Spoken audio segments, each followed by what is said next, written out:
Here we go. We're about to find out. Okay, I guess, I don't know. Let me turn this down a little bit. I have no idea how the audio sounds. That's an interesting one. There we go. Hot googly dig dog. I pressed go on both of the live streams. So we were going out both to twitch.tv/nightattack and youtube.com/monorogue. And I just realized that I need to set up the stream on the Great Night feed. But that's okay because we're not doing Great Night tonight. The important thing is we got to find out who's going to be first. And of course, the old school of the Mike Rula, Dylan Theus, first, unbroken, immortal. How many does this make, Dylan? How many in a row? Oh, man. We'll see if anybody pops in on the, what do you call it? The other chat. the directly into Brian's brain feed is the way I like to think of it.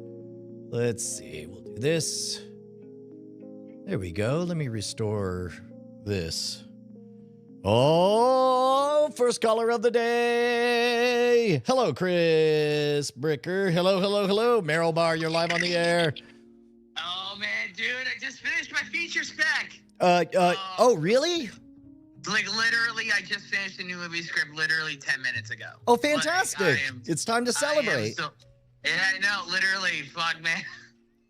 So, how many words is a feature script? How do you? I know there's like a page per minute or something like that. It's one page equals if it's written normally it's about one page equals 1 minute of screen time, give or take. Oh man, so hold on. I just had the craziest idea. So the whole purpose of today's stream is, number one, we're gonna have a party since Justin's not here. He's in DC.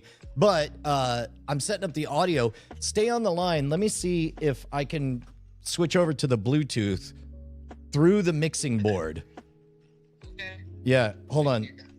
This could be huge. Let me make sure that the Bluetooth is turned on. And let's see. Rodecaster Pro is not connected. We're gonna connect.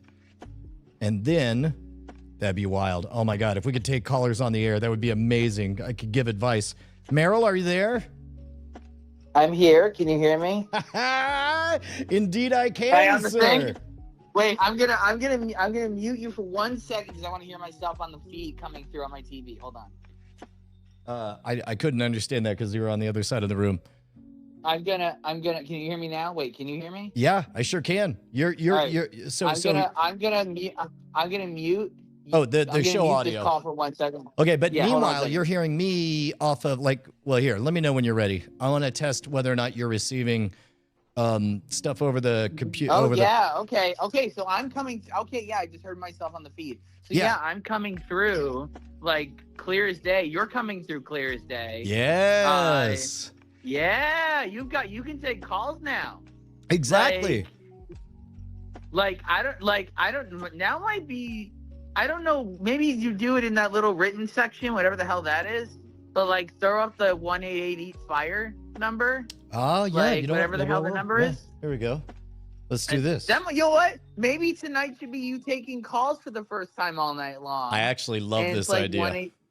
And it's because it's what's the number? 18778 hold on. Ask an idiot. 866 eat fire.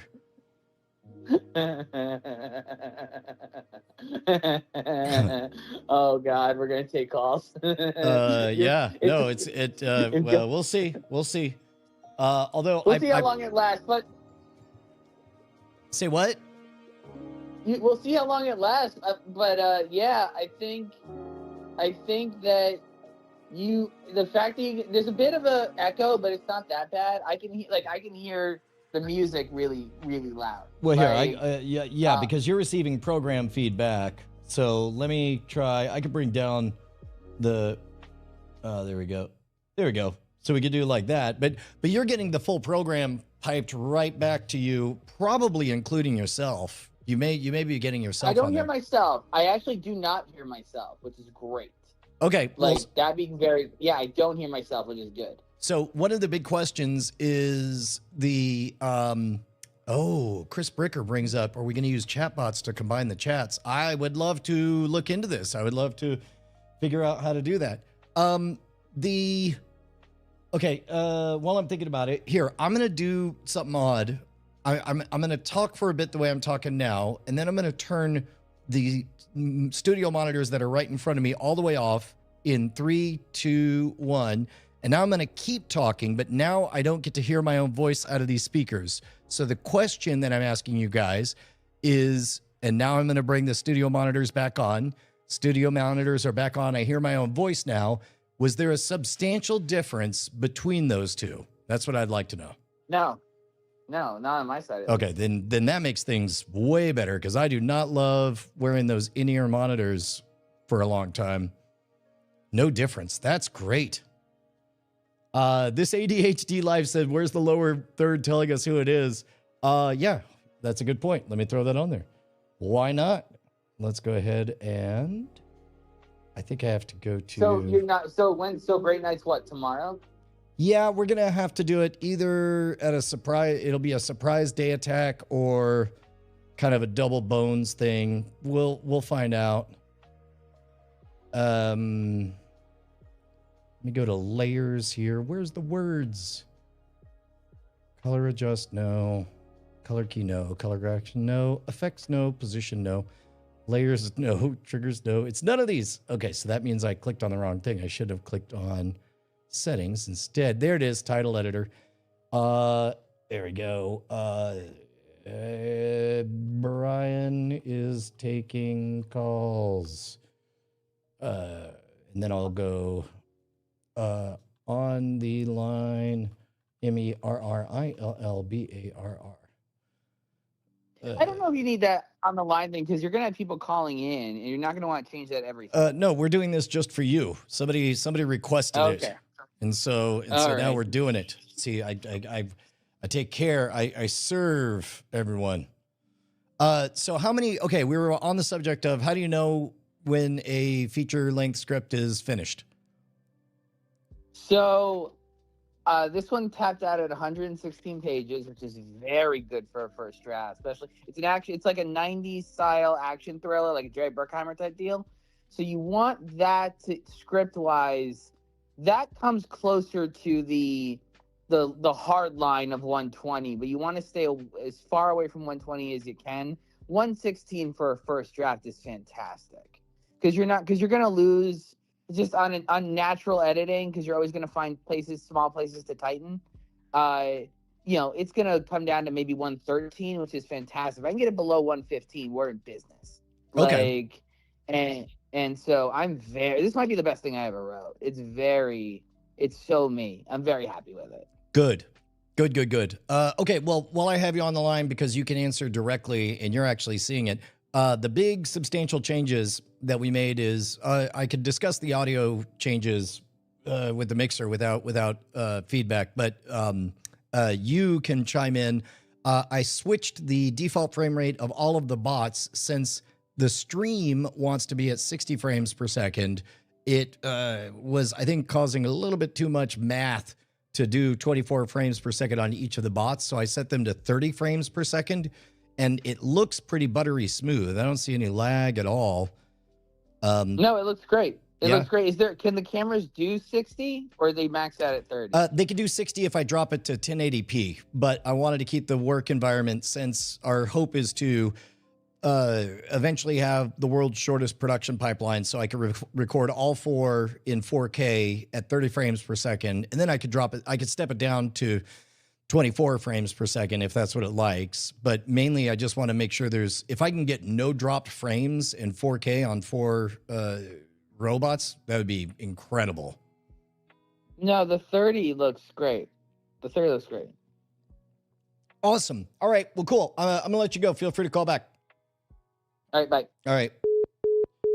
See, now we got all those artifacts as well. That's worth considering.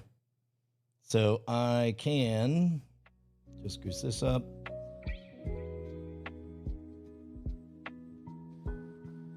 There we go. So I'll keep the Bluetooth muted like that.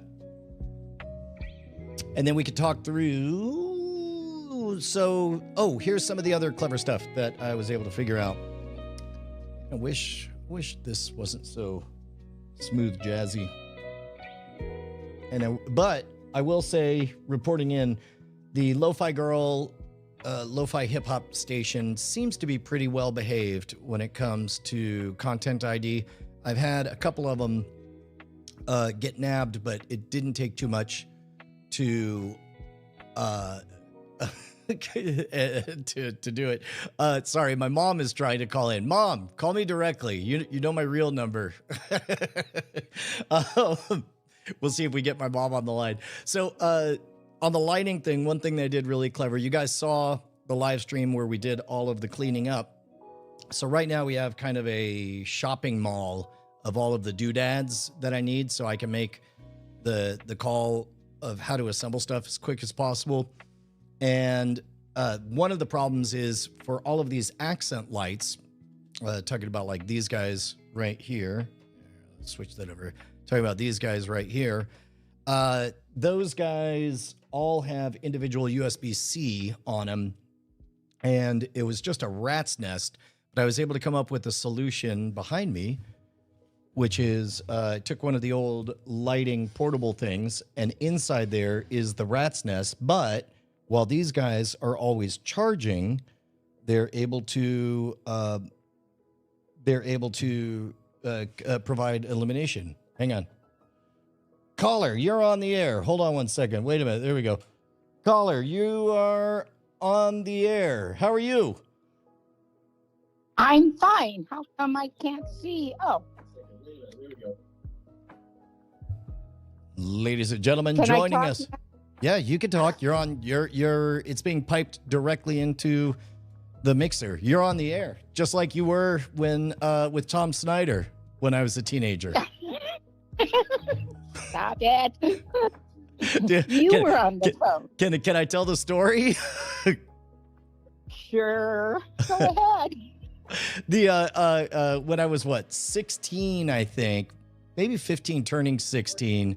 This is before the Marvel Cinematic Universe was a giant mega franchise, and we were just excited that there was a Daredevil NBC show.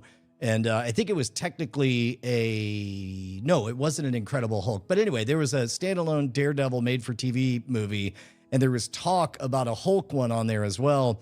And I was listening to Tom Snyder, who back in the 70s had a show called The Tomorrow Show, but he was doing late night radio. I guess I was into podcasting before we knew to call it podcasting. And I was fascinated by the fact that literally anybody could just call and be on the radio. And as always, I was intimidated by the platform, but he was talking about some Marvel stuff. And so I called in and I was so nervous. And I was like, hey, they're like, yeah, what do you want? The call screener. And I'm like, well, you mentioned something about the Daredevil. They're talking about like a Hulk one and there'll be a crossover. And they're like, yeah, great, hold. And then he comes on and the guy goes, Houston, Texas. Who is this? Or Brian in Houston. And I immediately, even at the age of 17, went into projecting voice mode at, what was it, Mom? Like 10:30, 11 at night? It was like 11:30. Yeah, it was late enough that and my room was directly over the master bedroom. So I'm up there projecting. And so terrified because I am on the radio, capital T, capital R.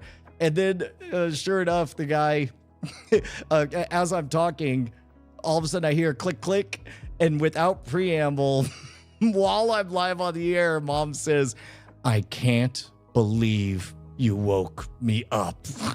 To which I blurt out, Mom, I'm on the radio with Tom Snyder, which I'm sure was about the weirdest thing you could imagine being told in that moment. At which point, Tom Snyder said, yeah, go back to bed, Mom. That was bonkers. Well, good. Crazy. So, how does the audio sound like over the phone to you, Mom? It sounds great over the phone. You're on the TV, lagged so far behind. I guess I never realized that. Yeah, you can set it depending on your bandwidth and depending on the type of stream you're doing. You can request lower latency, but I think we're only a few seconds behind, right? Yeah, you are, but I didn't expect that. Yeah, that's something that I don't know. long timers kind of know. And in fact, that was a problem when we went independent from Twit. Like on Twit, we got cozy with a very, very short delay so that we could ask a question and the chat could respond. But then when we moved to Justin.tv, or actually, I guess it was Twitch for a little bit, but Twitch had such a lag, same with YouTube for a bit, where we couldn't just directly talk with the chat. It was like 1,000, 2,000 to 10 before we could see a response. So we ended up having to spend hundreds of dollars a month on our own CDN, Meta CDN at the time. But nowadays it's a lot faster. It's a lot closer. Yeah, it's cool. But anyway, so did you see the question I asked on your chat? Yes. Who am I and what have I done with your son with everything being clean? And neat. Yeah. Who are you? Yeah. No, it's I value flexibility, and this is, I'm still currently in my quest to understand the entire pipeline, and so part of that means being able to assemble different looking shots at different time. And there was what caused all of this was I was looking for one adapter. All I needed was 2 RCA plugs to 1 1/8 inch. And I knew I had like 7 of them and I couldn't find it. And it was taking over an hour and I just snapped. And I'm just like, all of it, all the doodads, put them in piles. And so bless her heart, Annalisa jumped in and became Chief Spaghetti Untangler in Chief. And we made incredible progress. And it's one of those things where it's like, once you start moving stuff, you see the dust, you're like, well, might as well. And suddenly the mop's out, suddenly the broom's out, suddenly you're like a methed out housewife cleaning everything up. It was a lot, but we made a lot of progress. It really looks great. Here, let me show you around the place, Mom. There we go. Just don't drop the ball. Keep it going. We'll see. No promises. Here we go. So right now I got this half of the room dim, but you can see those islands of everything down there. There we go. Yes. So we have it's kind of funny because we have stuff that's light-ish, and then we have stuff that is sound-ish, and then you've got some cables that are like, okay, that's definitely an XLR. That's definitely a 1/4 inch. And then you get to, like, you'll notice that this mixer, that itty bitty tiny mixer there, is kind of hanging out near the adapters because it's like somewhere between a useful mixer and between that and an adapter. Oh, I can't. Did you ever find the part you were looking for? I did, but by that point, it was too late. I didn't care. I was on to other things. Oh, I didn't know I had that. Is that did you do some of those? Some of what? That you didn't know you had that, or you? Oh yeah. There was a few of those kind of items in there, but it mainly does such a good job of getting my head into the right space just to sort of see the pieces, the literal pieces in this case, so I know what to assemble. I've been talking about this on the live stream. You probably heard it, Mom, but the expanded mind or extended mind, thinking outside the brain, that talks about how the spaces that we're in directly affects the type of creativity and the type of recall that we have. And so that's part of why I'm rearranging everything, and part of why, as agonizing as it is, I'm engaging in what psychologists call deliberate practice, where it's like you are not just doing it again and again and letting it fall off of your brain, but instead you're really dialed in on what am I doing and why does it work? For example, right now, I'm focused, even as we're talking, I'm focused on removing all of the semantic crutches, all the ands and ums and ahs, because when I go back and listen to those, I think to myself as an editor, all things being equal, I'd rather, when I'm being an editor, not have to edit out a bunch of ands and ums. Seems like I could have a conversation with Talent Me and say, why don't you just get it right all in one go and save me the trouble? And so that's what I'm working on. Oh, Very fantastic. good. Pause is better than a. Yeah. Jaden Buontello pops in and says, holy crud, Brian, this looks legit. Oh my God. That is the deepest compliment. Thank you so very much. Still got the quad Well, shot. I'm gonna let you get back to your fellas there, and I'm gonna watch you for a while. Okay. Good job. I don't blame Very you, proud of Mom. you, I too Brian. can only stomach so much. Okay, love you. All right, love Bye-bye. you. Bye. All right. So, okay. So our overall goal today, I guess twofold, like we were saying, is number one, have a good time.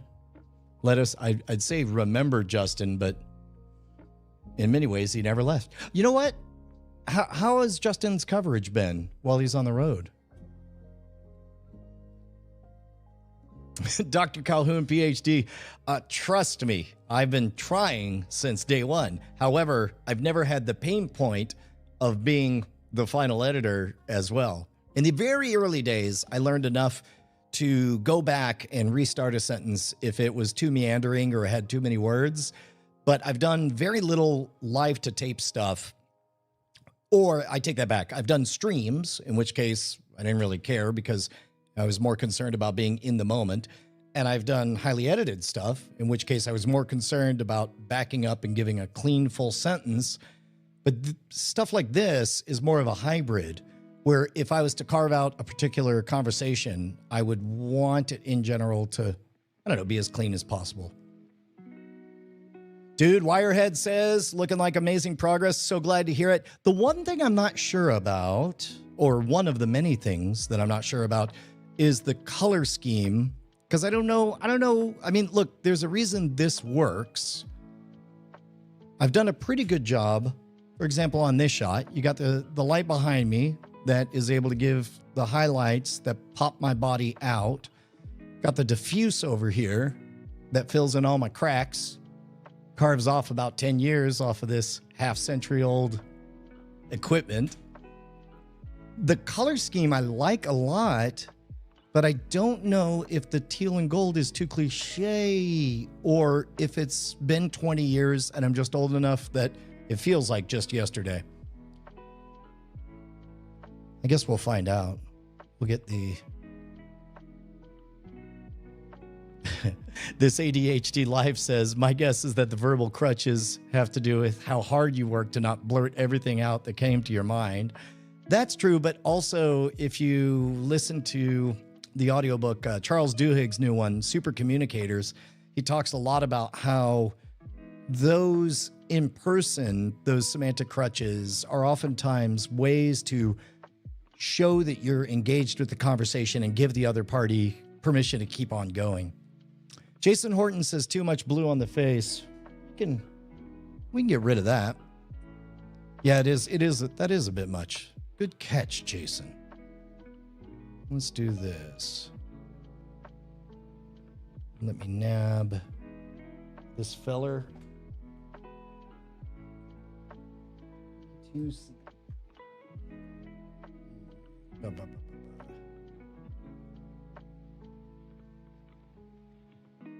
E2C, and let me just bring these down. Of course it could not connect to the device. And of course suddenly it can. There we go. How about that? So better one, better two. I might go better two. Better one? Better one does fill in the shadow.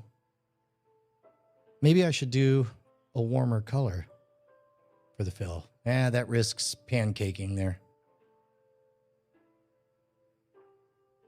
So I don't know if it's better with nothing at all, or just a slight fill. People say better too. So here, I guess I could just shut these off. So like that. Better one, better two. Yep, I guess to my eyes, it looked like that was some fill in there. So, okay, let's talk about this, the presets on the mixture. Okay, yeah. Neil Kovu says he kind of liked the blue on the face to fill in the shadows because you want some contrast or you look flat. That's kind of a way, as I understand it, for you to cheat and get double contrast without having what looks, those harsh shadows that are normally reserved for a character in conflict. This one gives you a little bit of a fill, like an extreme example. But we'd want something a little bit kind of contrasting with that teal. We'd have to figure out what the opposite of that guy is. Yeah, now we're into... Yeah, it's tempting to just go into crazy all the colors mode. It is fun now that there are so many good prosumer, affordably awesome lights available. Everybody with a YouTube home studio has kind of got the same look, which for now looks very professional, but in 5 years is going to look dated, including this probably. I don't know. The Bill Bixby look, that's right. You wouldn't like me when I'm angry. Okay, so the biggest thing, remember yesterday or the day before, a couple days ago, we were trying to keep the Rodecaster Pro 2 separate or as a subchain of the Behringer X32. And ultimately, we had a ground loop feedback that we didn't love. And in fact, here, and so rather than plug in the voice processing capabilities of the Rodecaster Pro 2 into the existing ecosystem, I'm flipping that. So first, I'm going to get everything gorgeous on the audio side of things with just this simple equipment. And then we'll add the X32 for like when we have bands in here or need multiple mics for a whole panel of people or have crowds or whenever we need more than 4 inputs. But for the vast majority of everything I'm doing, 4 inputs, well, actually 6 inputs, because we got 2 USB-Cs. That would be computer A, computer B. We got the Bluetooth, which is the phone. As you guys saw, we were able to take calls like that.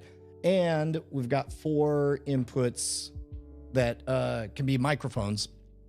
But the thing that I really like, and I guess what I want to play with you guys, because only you can tell me what you like better. They got a few different presets here. Let me find where I got that. There we go. Yeah. Okay. So I'm going to hit the neutral button. This is neutral. Now we're at the fringes of what I understand. Neutral is just give the input. Don't shape the attack. I know attack is one of the things. There's a doodle that shows how much of the scene, of how much of the audio to let in and what to boost. Now we're going to. Josh Van Allen is with me on this one. Now I'm going to hit Podcast Studio, and in theory, I should become richer and warmer. Oh, also real quick, neutral.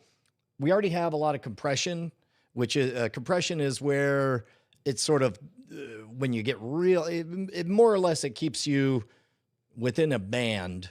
If you get too quiet, it gooses you up. If you get too loud, pulls you back, basically rides that fader within a range. Then the, but this is how neutral sounds up close. This is how neutral sounds. I believe I'm talking the same volume back here. Oh no. And this is how neutral sounds all the way back here. Are you guys able to hear all 3 of these? Question mark? Yeah.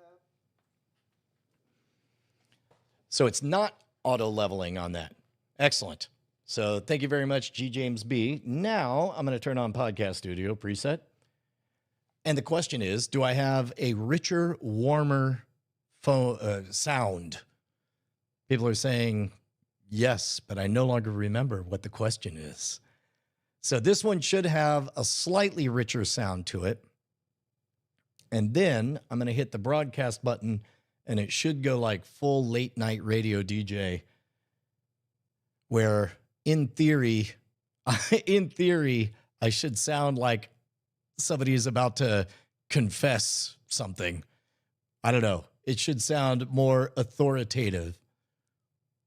So it does fade a lot, P. Guyton says. So the other thing, this has been on the list since the beginning of things I wanted to work on, is a little bit, hey, NRVD 36, 3 gang, forever. Okay, P. Guyton says they don't hear much of a difference, which is good to know. And the main thing I'd like to know is whether or not I should try to eat the mic at all. But it seems like all of this is okay, he says, not knowing anything. It is very subtle, isn't it, Chris? And I can affect it directly. Oh, now that this is working, I could do dumb stuff like this.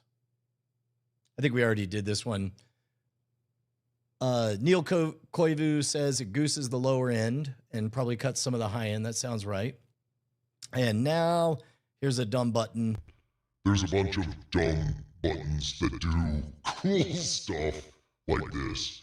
You triple dog dare me to eat the mic? Oh, don't think I won't. I'll eat the mic. I guess it doesn't really change anything. The compression is so good. Like, hopefully, we don't have to worry about anything blowing out anymore. And then hopefully that's fixed. And that's not bad. And I'm sure there's a bunch of different presets that I could try.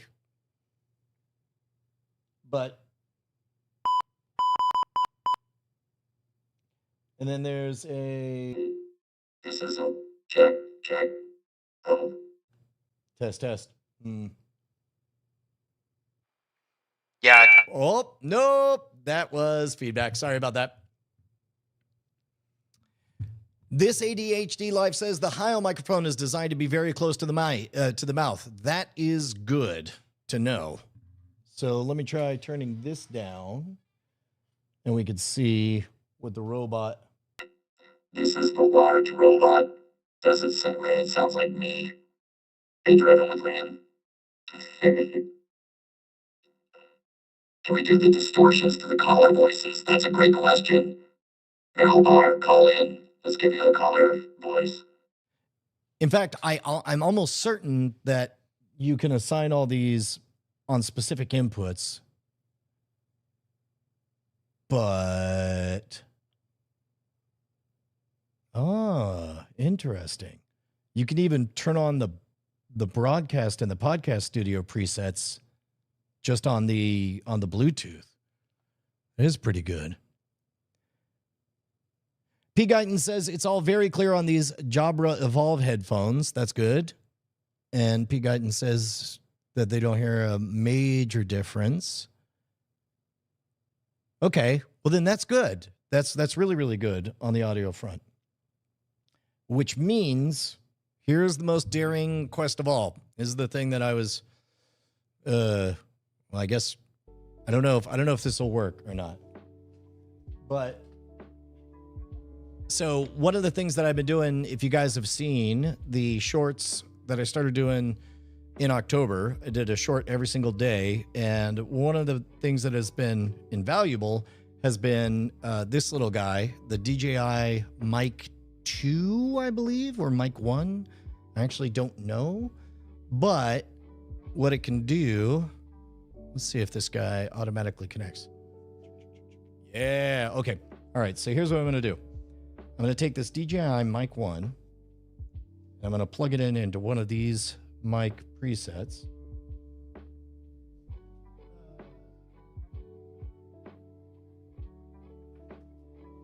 And I suspect there's actually two ways to do it. I'm going to try the simplest one first. And that's, I'm going to be using a 1/8 inch to XLR adapter. These, I stole these from the production bag for field shoots. And oh no. Okay. So in theory, this is going out here.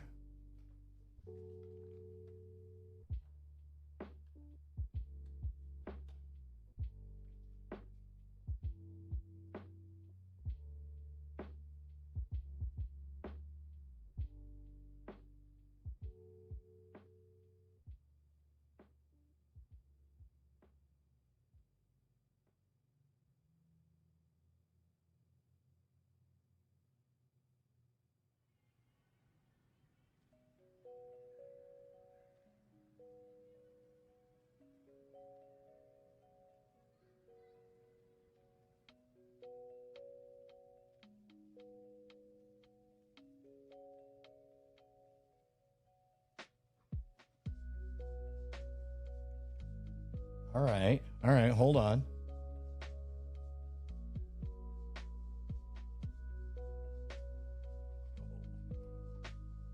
Okay, hold on. So right now I've got, okay.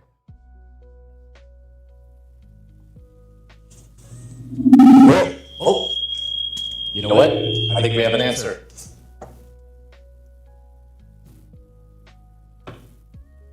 Check. Check. Oh, look at this. How does this guy sound? Probably not nearly as good. Test. So, uh-oh. Check. Oh, that sounds pretty bad. It looks like it sounds bad. Let me try.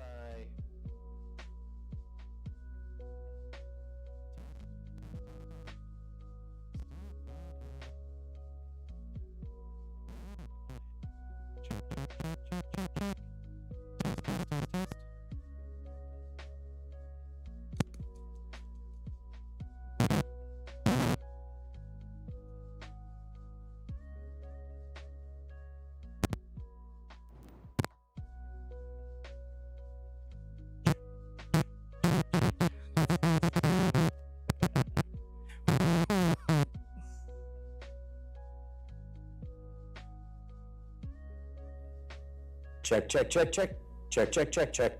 So here, I'm gonna bring down this level and make it so I think this guy is picking up more of the room tone, but also that's not the actual mic I would be wearing when I'm recording. Normally, I do one of these. You guys are at least able to understand me, right? This guy, this probably won't work.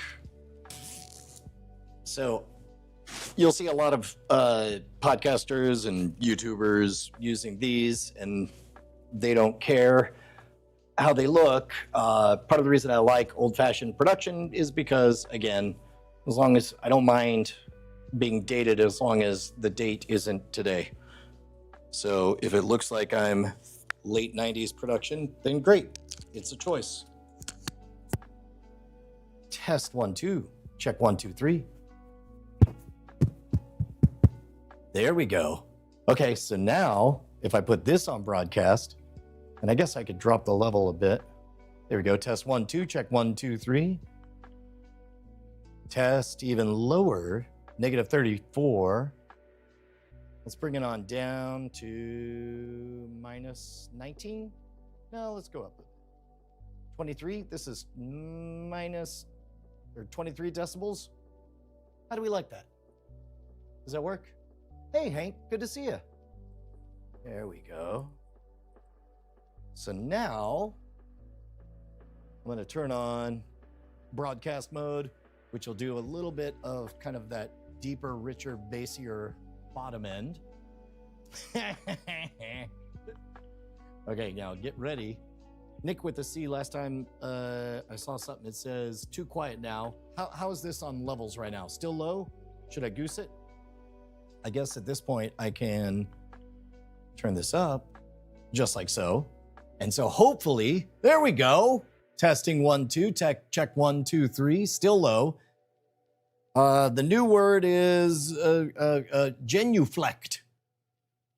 People are saying good and stop.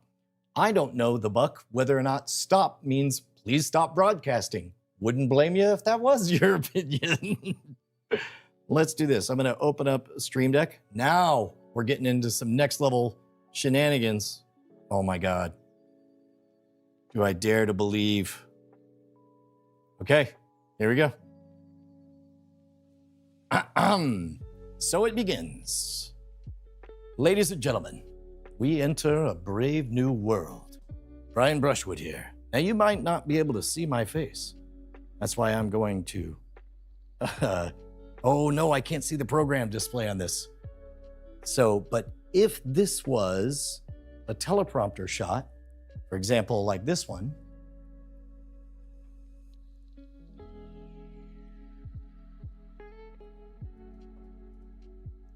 there we go.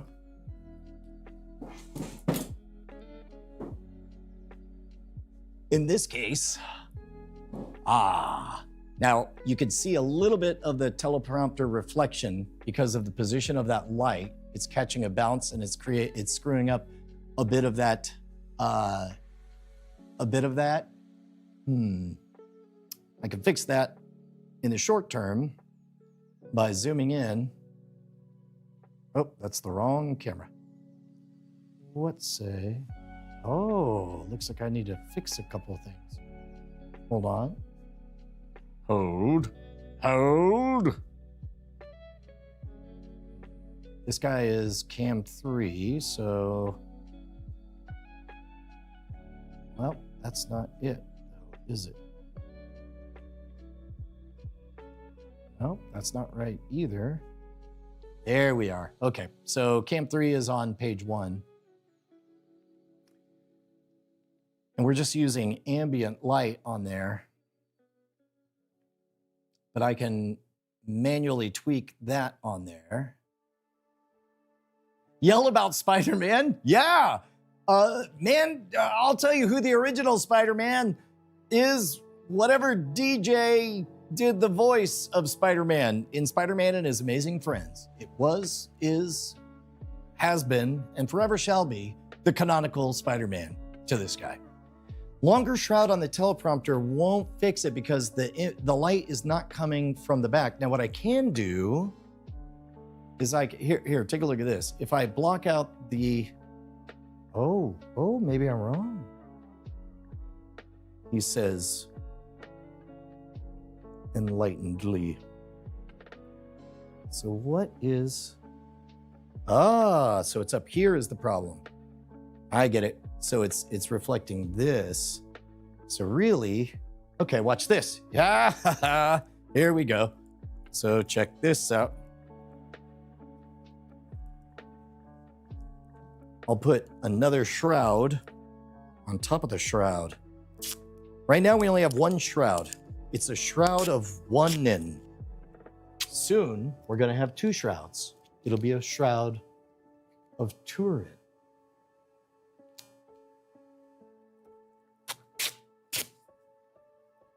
No regrets.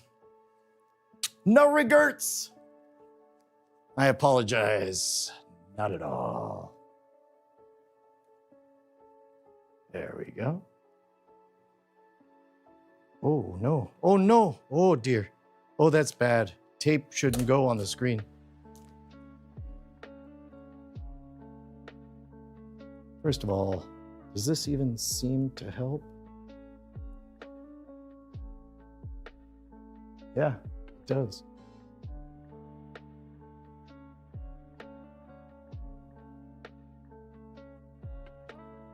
Do we like that? Is that better? Yeah, it is, isn't it? And now I can jump on over and swap out the, should probably know the name for the light over my shoulder right now. And in fact, what I need to do, this wouldn't make for a very good live stream, but what I need to do is I need to give names. Here's a little memory tip for you guys, because the goal, again, is to move as fast as possible once we have everything set up.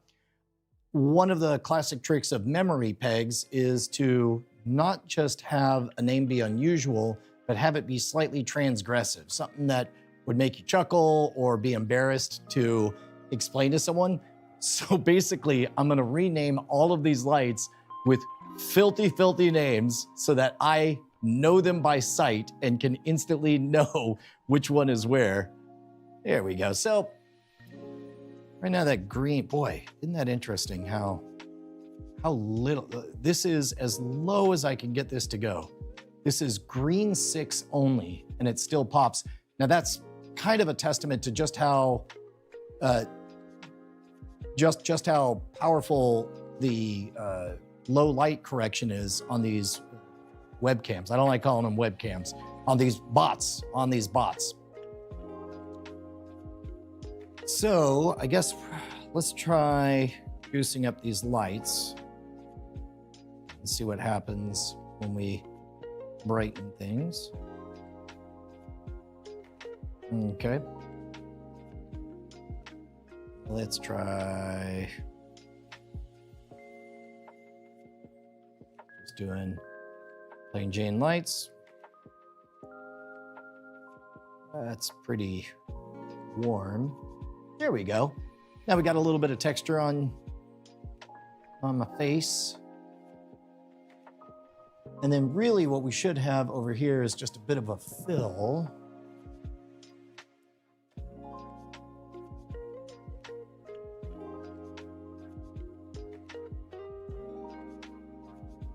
Okay, so in this case, that haze that you're seeing over here, that's it picking up that on the teleprompter again, but shouldn't be too bad. What do we like in terms of a highlight color for this guy? Green means villain. Well, I can't get over just how little light it takes to make that pop. You know what? I agree, P. Guyton. It does need a smoke machine. So if you'll excuse me, let me just turn on this quad shot. And let's go get one.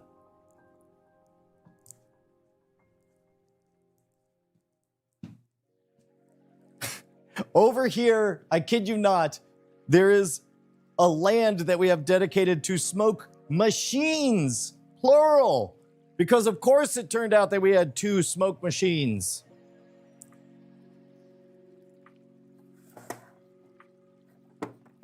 We got the fog juice, this guy.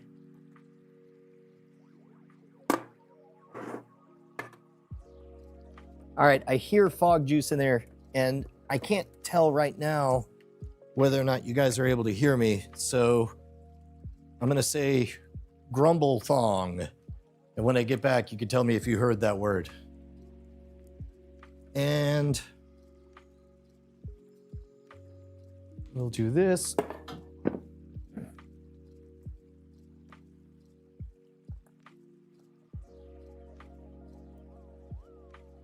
Yes. That smoke. Get that smoke machine. There we go. Good job, G. James B. Wow. So I guess I guess yeah, hold on. We gotta wait for it to warm up before we're able to hit this. And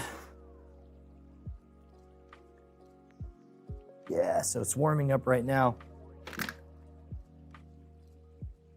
And we've got all of the light bars are charging. Let's see, I like this off to the right. Wouldn't mind it.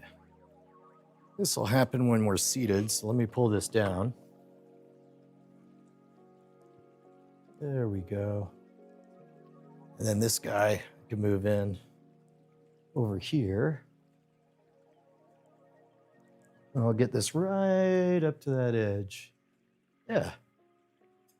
And in fact, I can kind of do this. Now in that case, we just got plain Jane fluorescent, so let's swap that over to a more interesting color. Closer by the minute. feel it. There we go.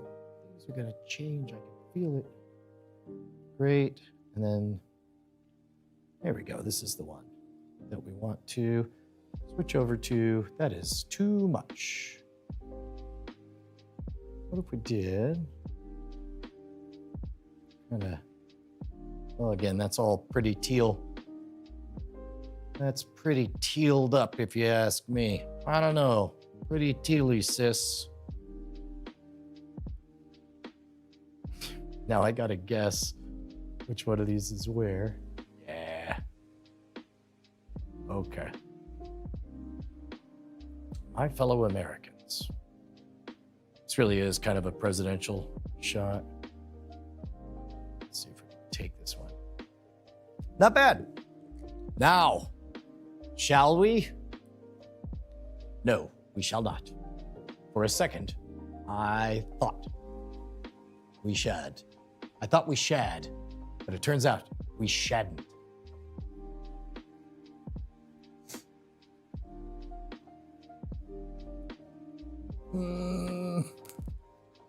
Maybe there's no juice in here. Personally, man, I gotta tell you, I'm pretty stoked. Nope, that's lots of go-go juice. Ah, there we go. We've got it. We have red light. We have worm sign, which means, oh, that's interesting. Kind of see those layers of light, which I believe are from this guy over here. I'm gonna be very gentle on this hazing. That sounds like somebody is pledging in a fraternity, and that's not the way I meant it. Okay. Let's... Boy, there's a lot of these little lights I gotta fix. There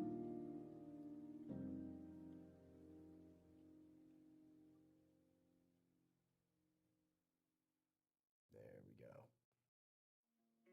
It should be where we're gonna see some smoke.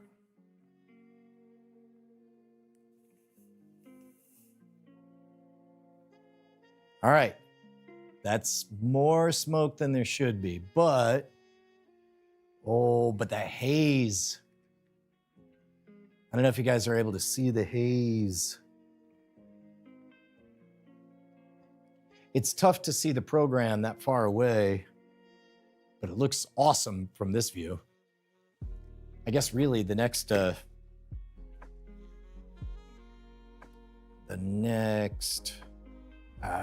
oh man.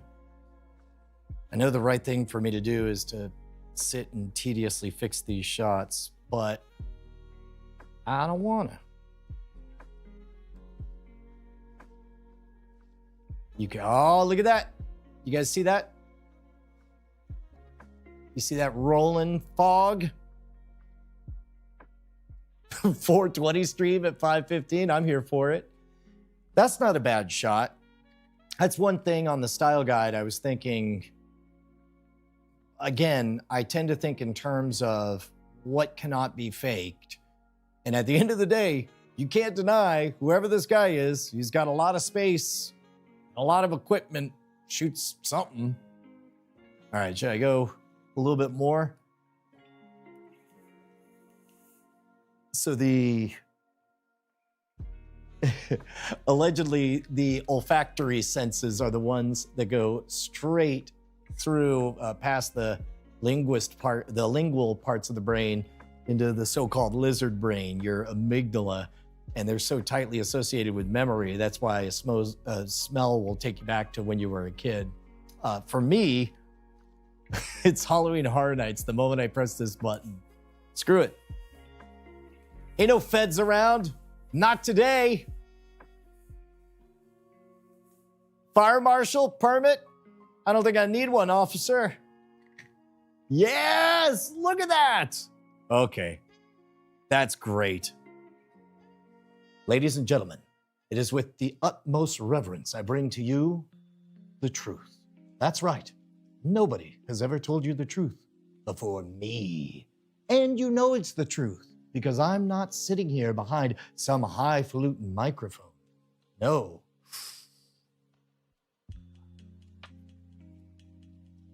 I'm just telling you like it is, man.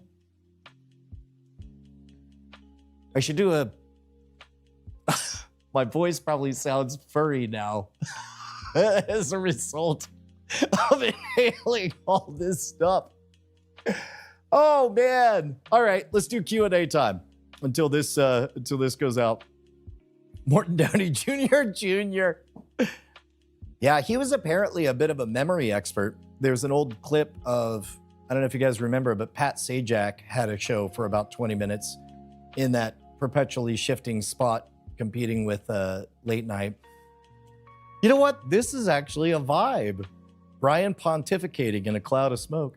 But Morton Downey Jr. went on, and you could tell that the production people, it looked to me like Pat Sajak was not a big fan of Morton Downey Jr., but it seemed like Morton Downey Jr.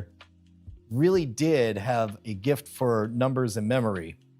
And they had clearly set up a bit where he was going to remember a very long number, but Pat Sajak was like, "Now I'm told you're good at numbers. Okay, here we go. I'm going to give you a number." And then so he starts rattling off. He gets like 7 or 8 digits in and goes, No, wait, I screwed that up. And then he goes back and says some other numbers like 6, 2, 4. No. Okay, all right.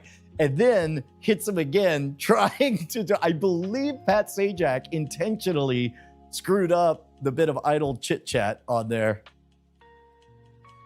Neil Koivu says, love the look, very 80s music video aesthetic. I'm okay with that. Again, I don't mind being of a time, as long as whatever that time isn't today, because today has a habit of becoming yesterday. Man, that is cool. Okay, let's see if we can get, it'd be interesting. Here we go. So check this out. Because these lights have a whole bunch of LEDs in an array and no diffuser on them, we could do something cool like,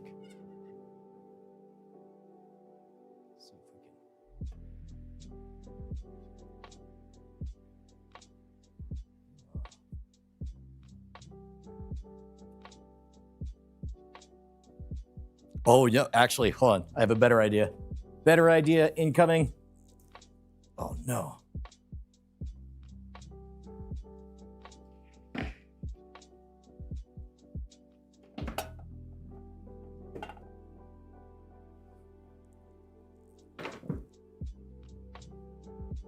No, you can see all this in the back. I need to lower it, but this light stand doesn't go low enough. I can't get over, although I don't know. Now, it looks like not only am I telling you the truth, it looks like I have a halo around my head. That is kind of fun.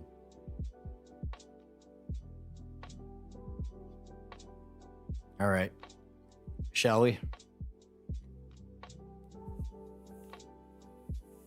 Ah, 'tis only I, your sainted Brian Brushwood. Boy, it turns out you can have too much of a good thing. This is definitely too much smoke, which means, there we go.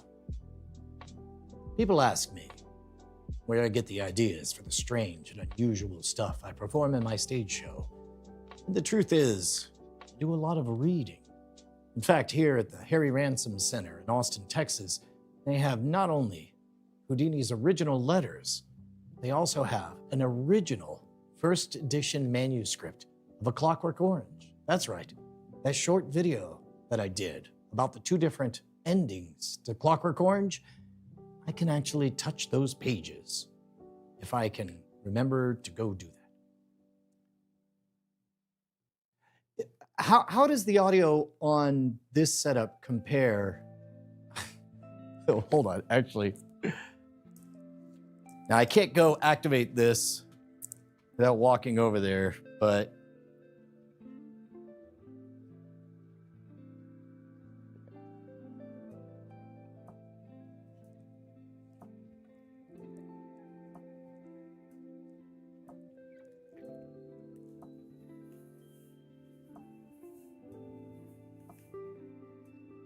Ladies and gentlemen, I'm Brian Brushwood, and this is my final form. Ascended, somewhere between man and demi-man. Lower. I don't know if the effect is happening or not. Okay, scoot up a little. I'll bet there's a mobile control. Yes.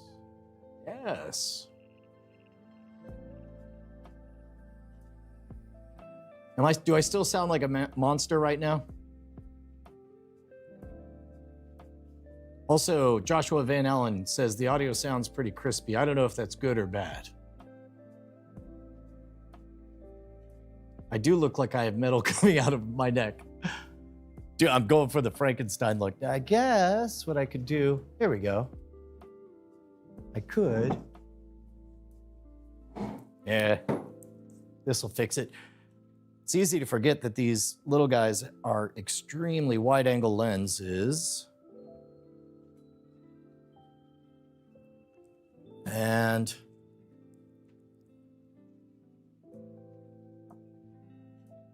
is this different? Actually, here we go. Check. Test 1, 2, test. Oh. Check 1, 2. Oh. Check. Ah. Interesting. So this one does not alter the second voice.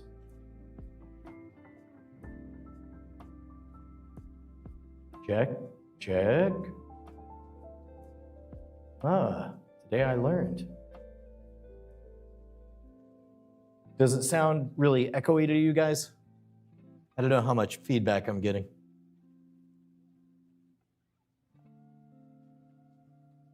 Okay.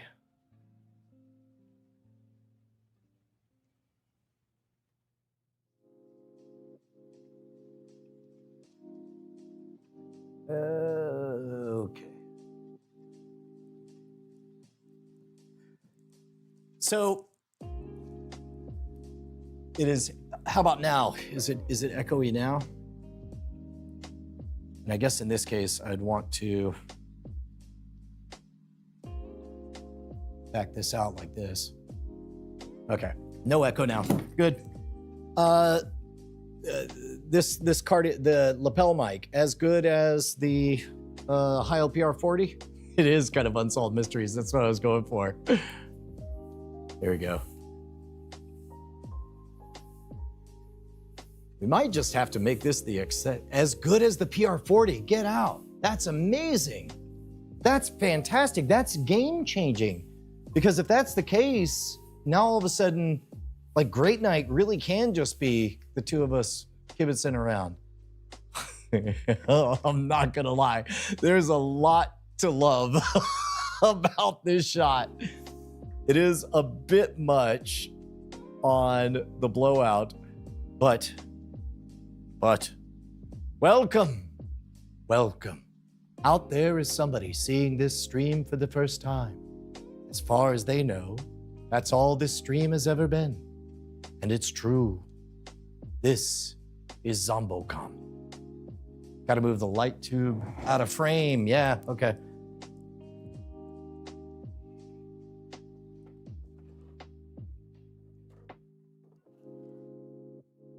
Oh wait, it's the other one. This one's gotta be closer in frame. Oh.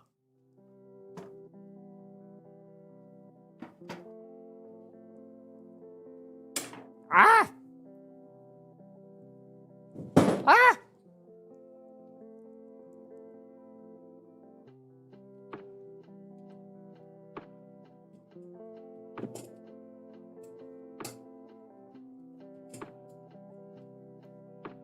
All right.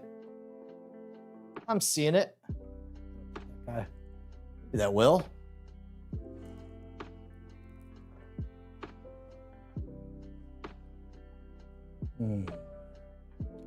So I do need a wee bit of a fill. Let's see if this guy is up for the challenge.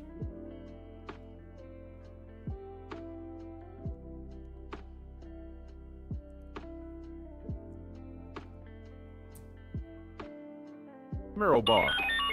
Oh. Caller, you're on the air. Oh, hold on, caller. There you go. Caller, you're on the air behind me now. I leave you alone 30 minutes. Oh, and you I just walked come in. back, I just walked in. Not bad, right? Like, what? There's a fog machine, and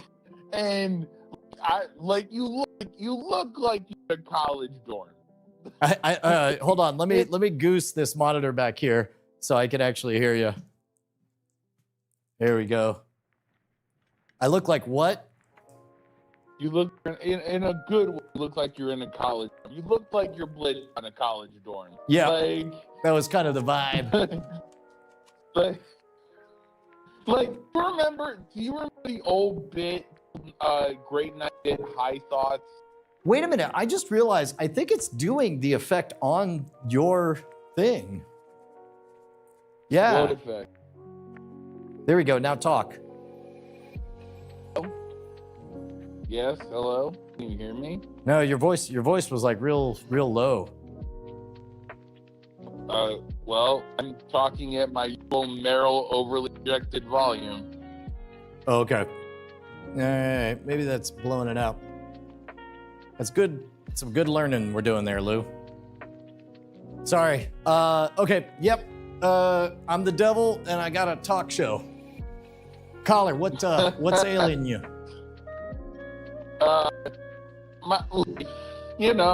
Life, things. All right. All right. Bye. You guys hear that?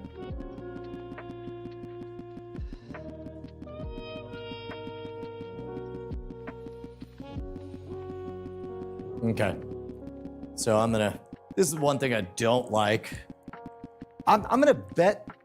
Oh yeah, that's definitely this guy freaking out on us.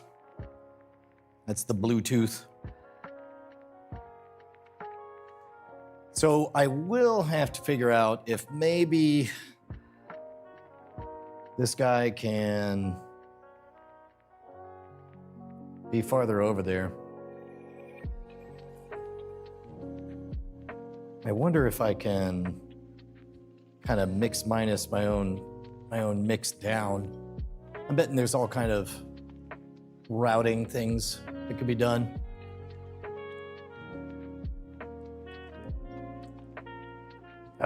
It's driving me nuts. I think I do need to this guy as low as I can.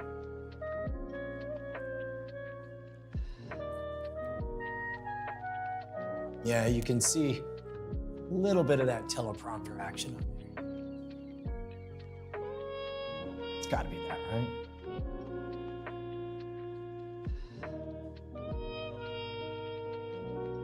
Yeah, these are all, like, the real wizardry will come when I have presets for everything and I'm able to just click a button and make it go crazy. But we're dealing with Bluetooth limitations. So for example, this guy, you know what? Actually, let's see what you're talking about. Hey, buddy. Let's say you connect on this Bluetooth. Hey, chat, is there a lot of echo happening right now? Can you tell that it's on the monitor?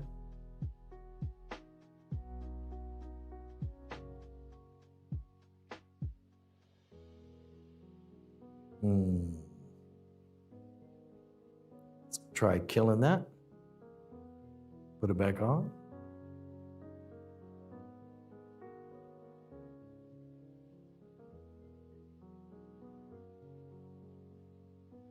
Please wait. Connection may take a little time.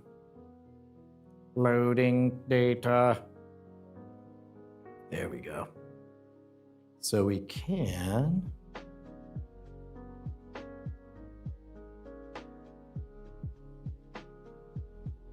Yeah, that red on.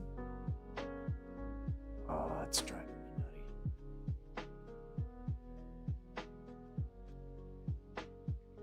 Okay, hold on.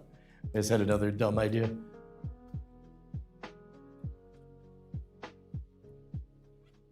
Oh my God. I feel like I'm Spock looking in, like,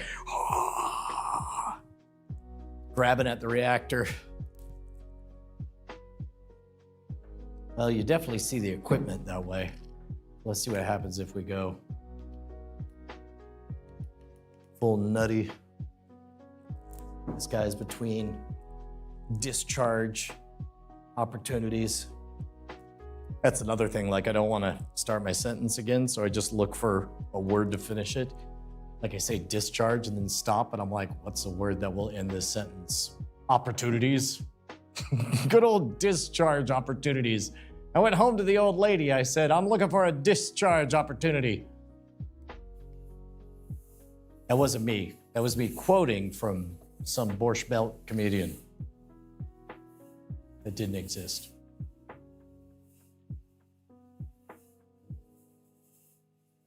Yeah, I think it's too saturated. It's too much. Just gonna leave this, let her go nuts.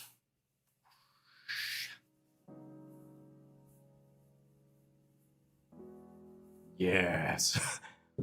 Now, I have the most brilliant, guys, I just had the most brilliant idea of all time. Oh, I just had an amazing idea.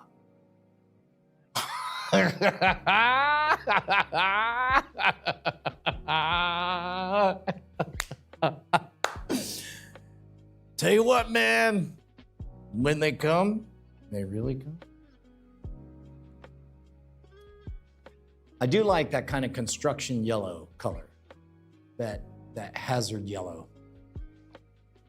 Yeah, it is kind of Super Saiyan. Makes me wish I had the old hairstyle. Redman was, I believe, he was the one that MTV Cribs did his actual house, right? It's funny because I introduced this to my daughter and I had to do two things simultaneously. I had to explain the concept of cribs and then show a sample of it and then show how funny Redman's performance was. It was really, really good. Josh Van Allen says, I can always bring the spikes back. We did it as a stunt. We did it as a stunt for the 20th anniversary edition of Scam Sasquatch of the Supernatural. And there was a very kind Justin Robert Young pointed out that, you know, sometimes, Brian, when a beloved character, puts on the old costume, people notice they put on a few pounds. So I'll just say I can go back to the spikes anytime in 10 to 15 pounds. Then we're going to be smooth sailing.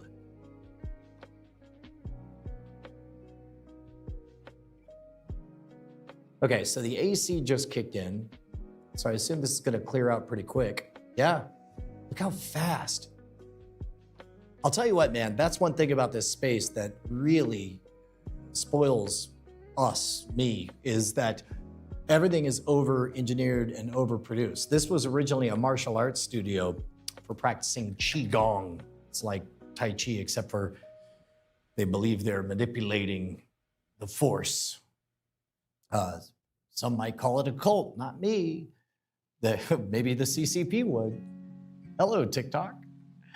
So in this case, they have an entire house unit dedicated just to this, I don't know what, 20 by 30 or 20 by 40 room. They, nudist karate cult. The nudist was one thing, the karate cult was another thing. There are two. I don't know. This dumb setup is growing on me, guys. I'm sorry. But meanwhile, when it comes to those 104-degree summers in the soundstage, we really did. We had 2 housing units in there, and it takes about 15 minutes to go from 100 degrees in there down to a crispy 68. That's courtesy a little PTSD of shooting in Los Angeles in an unair-conditioned warehouse. Because if you believe the lies of Los Angeles, I think that's right, Los Angeles, they say you don't need the AC. The coastal air keeps you cold. Lies. Lies.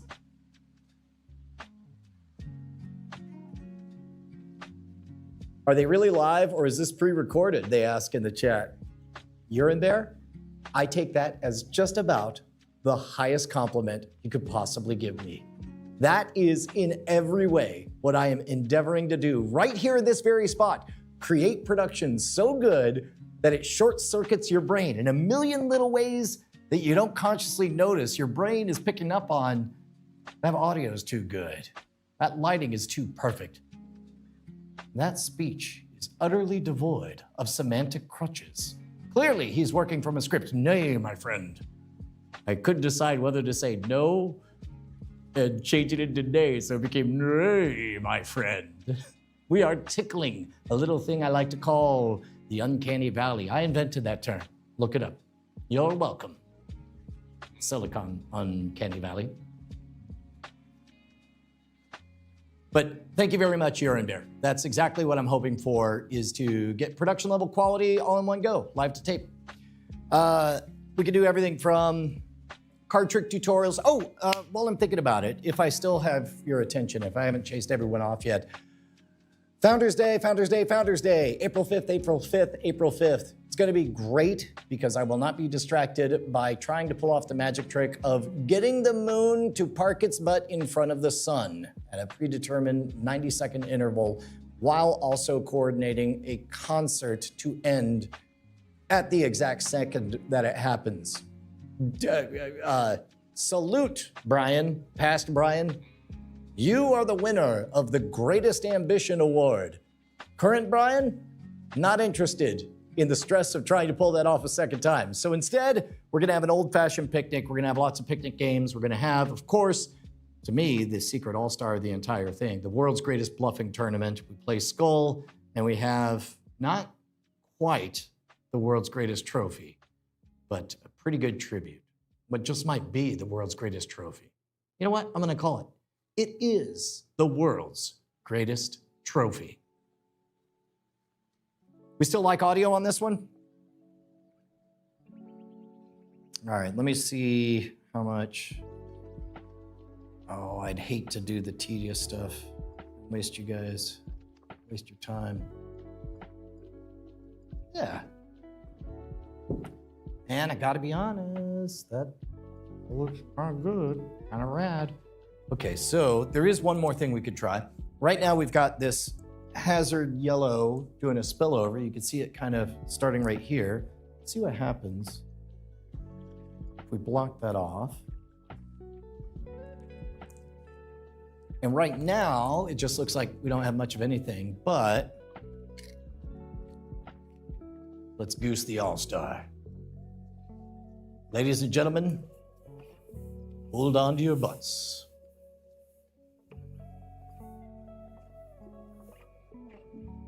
Oh. Oh. Oh.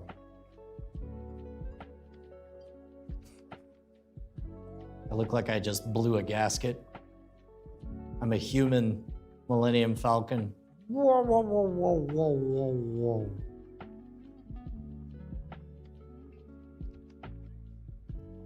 C. Miller says it looks better barn doored, which I believe we still are. We're just not at the angle where you can see it.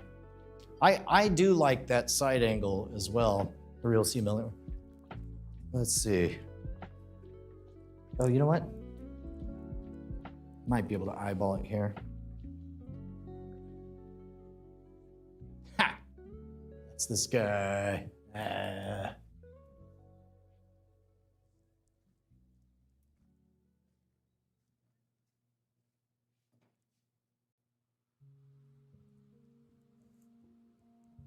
Okay.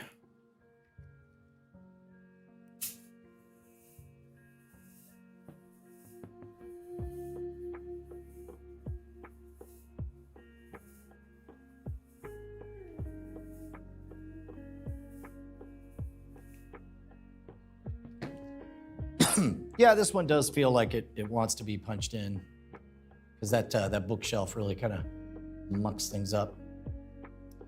Could move this guy off to the side. There she is. You know, I wonder if you're doing an interview, I wonder if as sort of as a priming technique, kind of a soft low grade hypnosis technique, if the surreality of like being on a show and let's say the lighting is like this and you just turn on a fog machine, like that's going to be what psychologists call a pretty good pattern interruption, where, you know, let's say you've got some regular talking points, you're probably not going to stick to those. You're probably going to go wherever the conversation leads you because something novel has happened. That's also why there are studies that show that your brain basically seeks a narrative to take what is happening to your body and come up with a story that is congruent with that, and they can induce a mismatch. There was one study where they got they had somebody walk across a rickety bridge, and in both situations, there was a safe bridge and a rickety bridge. The rickety bridge really was terrifying to cross, but people would cross it, and at the end, they planted same undergrad in both times, or maybe it was a graduate student, doesn't matter. But they would do the same survey. They took the results of the survey, threw it in the trash. The important part was that she, in all cases, say, "My name is so-and-so. If you need me for anything, here's my number." Delivered the same way, both in the rickety bridge condition and in the straight stable condition. And because the straight stable bridge did not induce fast heart rate, skin galvanization, little sweating on the brow and all that stuff, because it was boring, in other words, and because they felt safe, they didn't have any racing heart to tell a narrative about. And so this is the part where I'm prone to fib. Let's say it's statistically significant, the number of people who would call and ask this person out. Again, you want to seek a binary, so it's binary, either they called or they didn't. Whether or not they asked her out is kind of irrelevant. But in general, the supposition is people who got their hearts racing were more prone to attribute that to meeting the person. Like, wow, must be something about that girl. You know, it's like, I remember, I don't know, I just had a good feeling about her. I remember really liking being around her. Likewise, it's thought that that's why young people go to scary, you know, Halloween Horror Nights or your roller coaster parks or all that. It's to intentionally put yourself in that excited state. Welcome to Brian Tells You a Bunch of Half-Remembered Facts About Psychology, starring Brian. Hey, Richard Amiro, good to see you. They put the name of their phones as Rickety Chick. Yep, I love it.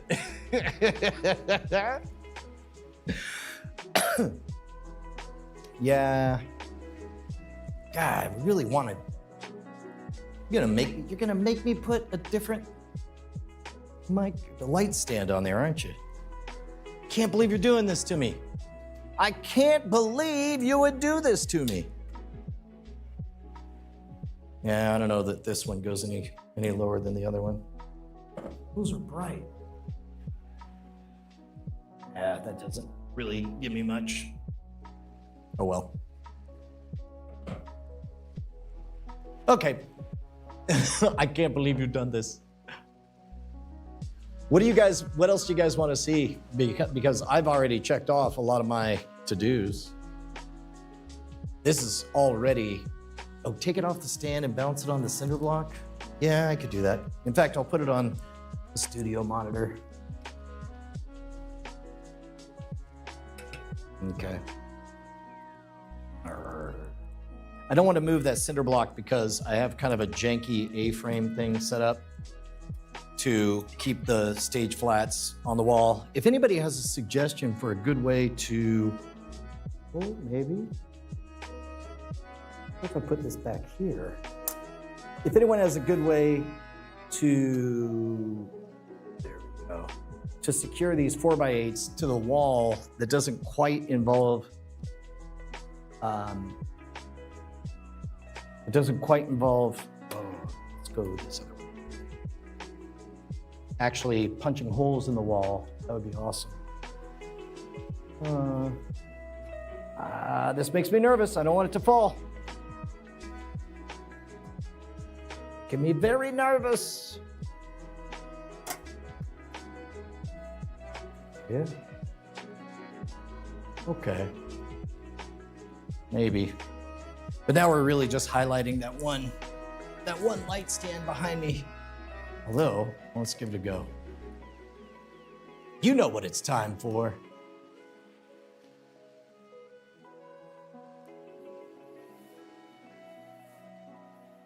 We'll see.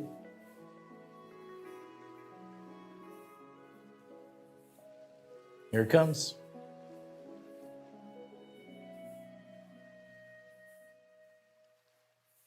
That's not bad. Not ideal. It's not bad. We also got to figure out the aesthetic of what kind of chairs we want. This looks like I'm definitely giving an exit interview, possibly in a Beetlejuice movie.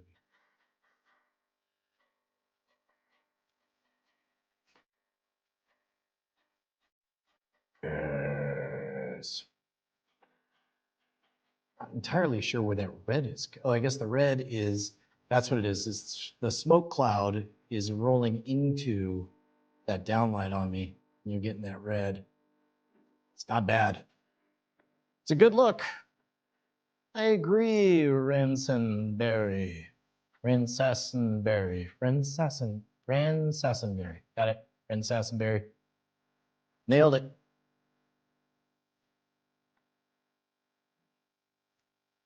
The scapegoat says, we can have a fan in front of me to push the fog away from your face. Yeah, that'll do her. Man, there's a company in Austin, Texas called High End Electronics. And I just wanted to buy like one intelligent light with them because this is early days of touring colleges where, kind of like you're seeing here, I wanted to short circuit people's expectation of production.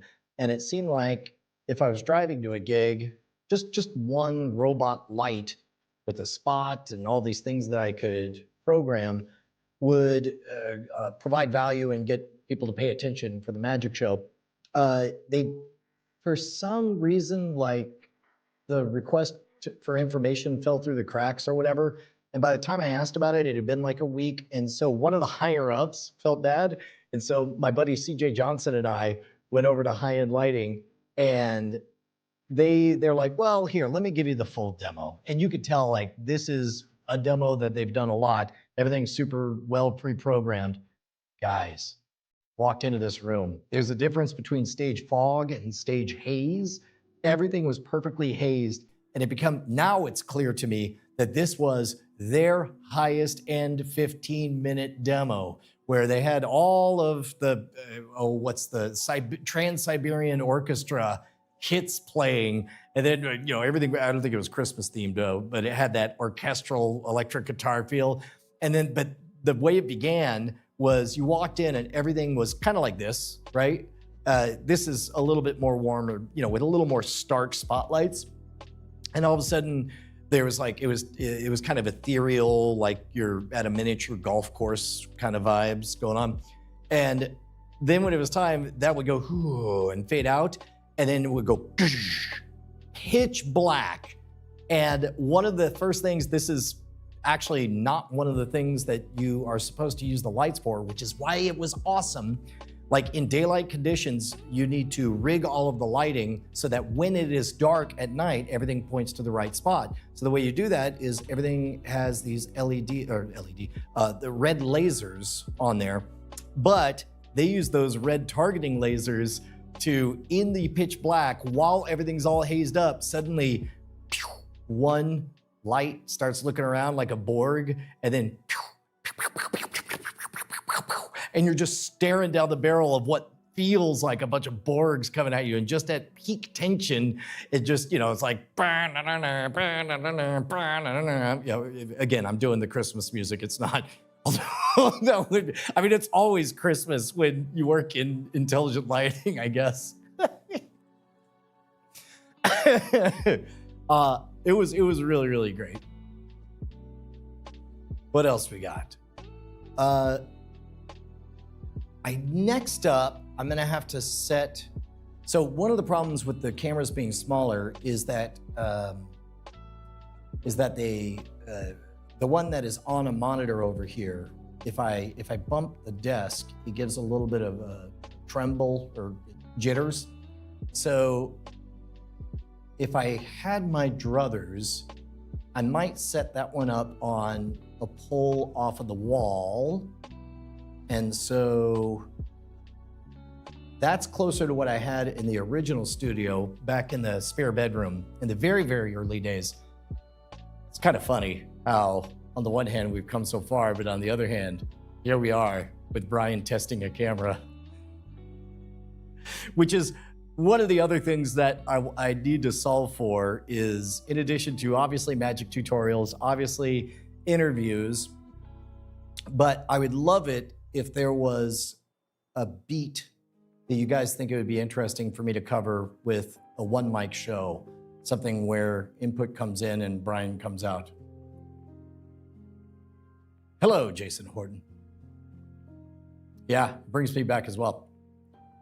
Okay, let's see what else we got. It does look like I left my post to run off and smoke a blunt. Yeah. Yep, I like the flexibility of just coming up with this stuff on the fly. Now, we're gonna get to the first real test, and we have to be careful on this one. Poorly rolled blunt. I live alone. I drink port wine. Okay, so I'm gonna unplug this and run to the bathroom. So I'll see you guys in a bit. And you guys have a task for me when I get back, because so far I did not expect everything to go this swimmingly. What was it? It was this I thought I would be a whole thing, but it's not. So hold on. Check. Oh, nope. Yeah, of course you can still hear me. Yep.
Oh my goodness. There we go. This looks like more fog. I wonder. Okay. So I'll give you a little bit more audio of this just sitting here in front of me. And then I'm gonna plug in the mic. I want you to describe, make a little mental note of how this sounds in general, and then describe the difference when I do this. Because I know I have to hear everything in the silliness of my own head. CC Auto said, did I say ideas for testing a one mic show? The lore of the spiky-haired bastard, as if he's someone else. That's not bad. If I had the right prompts, I bet I could spin some. I mean, there's no shortage of stories in there. What I need to crack is a structure where the thing's on rails. Like when we first started with Scam School, and I think I shared this before. Until Scam School, I believe every single magic instructional anything was. No, I take that back. There was a really good innovation in a Paul Harris one where there would be a performance and the explanation, but he injected something awesome. He injected this awesome moment where people were interviewed and they were asked to describe what they just saw. And the best part is the quiet part, which you must not say too loud. The quiet part is it reinforces the fact that what actually happens is in no way the trick you actually perform. But what goes on the record is what they write down up here. So everybody would describe the routine and they would have, obviously very wrong memories of what it was. It was amazing. Okay, Nick with the C says that the Lav has better high end and less echo. So less echo implies there's still echo. So I probably should kill the monitors altogether.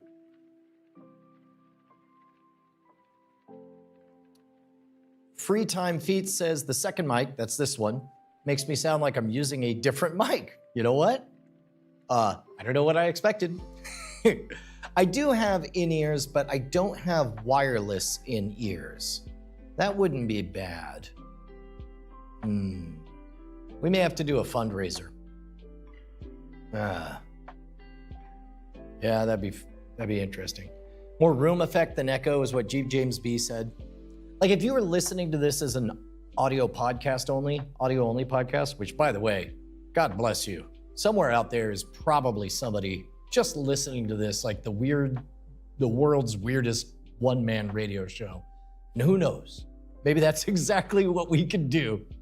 Turns out Brian has a lot of conversations with himself, a lot of negotiations. Coyote Brown, quick question about the wall behind you. Was that moved from your house studio or is it replica? This is the original one. This was created by the internet's own OMG Chad. God, I would love to. This is, again, part of the reason that I'm making all this really nice is I'm gonna start getting serious about getting people physically here in studio for interviews. And unfortunately, there's just not much of a way to do like over Skype it's getting better with Riverside and StreamYard, but it's still very clearly somebody's video calling you. Nick with the C says, audio's not world's greatest con level quality. You know what? I'll do this. I'll go ahead and I'll kill this monitor so there's no feedback at all, which is going to make things weird in my head because it's going to feel to me like I'm just talking to myself, which I have to remind myself I am not. So that should get rid of, that was noticeable, that fixed it. Okay, so if like Justin and I were talking just with these mics on, you guys would, everything would track. It would be appropriate podcast quality audio? Okay. So Curtis LaRock says the difference very significant. I don't mind a little bit of that goose if what we wanted to go for was what feels like a live event or something. Like it make it feel like we're on stage somewhere. I gotta tell you, considering that this is all on auto settings, the auto settings are pretty good. Take a bit more, Curtis says, I'd take a bit more low end if possible. I assume you mean you'd like to add a little bit of the low end on there. Is that right?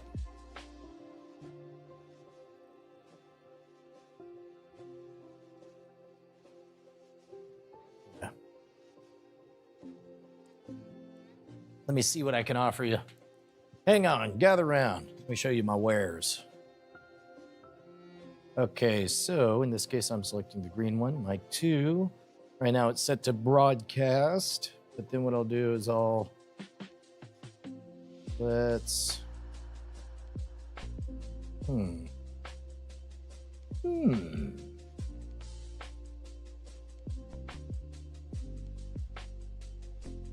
I don't know. You know what? Here, let's add up, I'll call this one low end.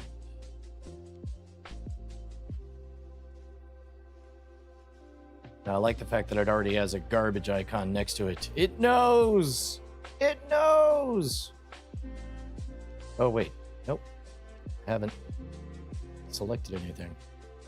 Computer, how do I affect things?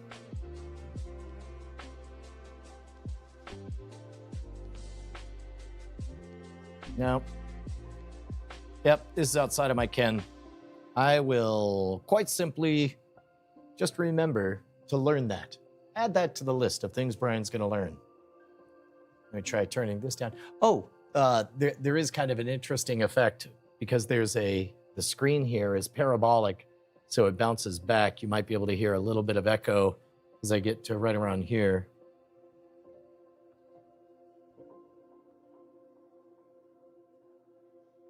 Let's see. Yeah, you can hear a bit of that bounce. It's kind of interesting. check. All right. Well,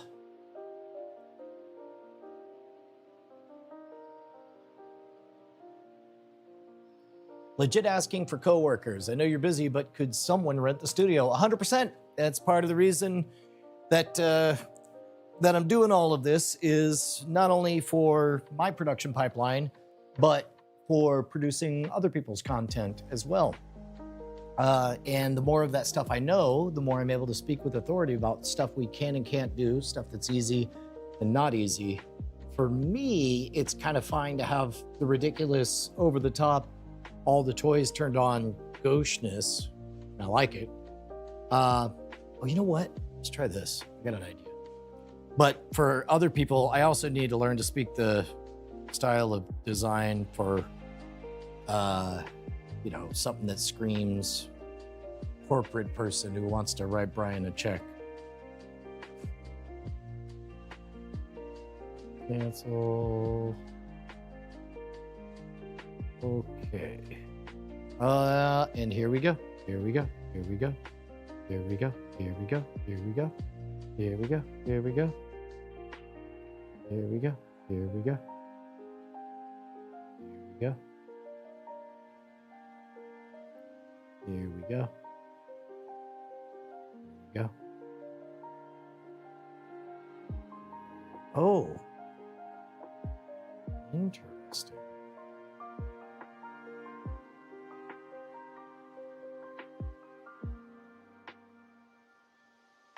See if we can get some silhouette action. That's something that I haven't played with. Oh, I can hit the mute and use it as a cough button. Let's see if that works.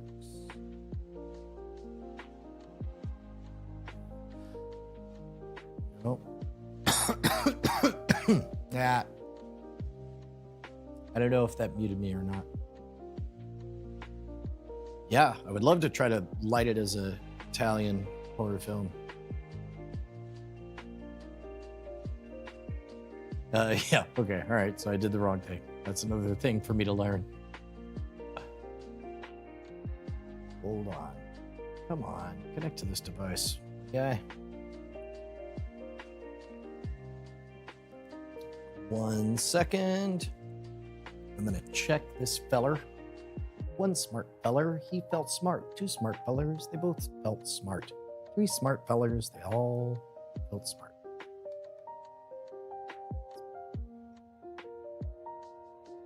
Hey, there we go. Okay. So, in this case, I don't think I can tweak. I haven't set up buttons to tweak it, but here's what I'm gambling on. Who's still on? Oh, Dress Pants, Robot Man, and this filler on. Okay. Let me try killing these. Then we'll go over here. Shut this guy off.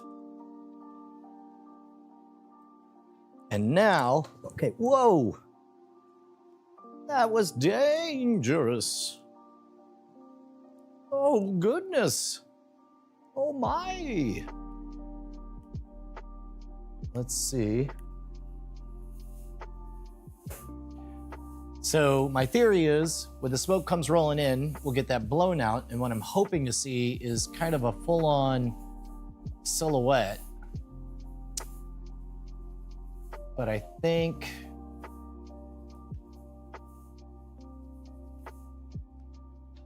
yeah, it's still, because the robot is so attuned to my face, it's auto-adjusting. So it's just blowing everything out. When meanwhile, what I want is to be a silhouette, but I can set it. Yeah, literally, Curtis, the camera's too good. The bots, they're too good. They know exactly what they're doing. Oh, Annalisa. Yes, it is unnerving. Hold on. But not as unnerving as it could be. Yes. Yes!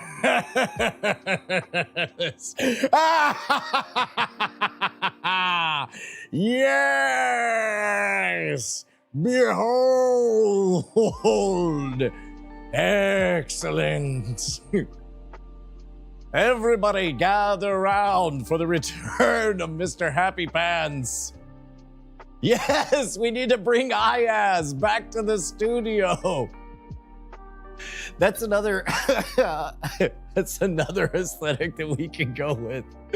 Let's see. It could be this. Well, you know what? This would be a fun way to answer questions. In fact, let me try taking this filler. Yeah.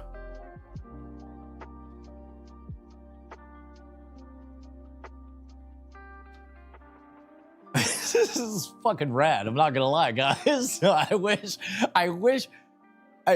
can't tell if this is content or not, because it's definitely like in the moment happening.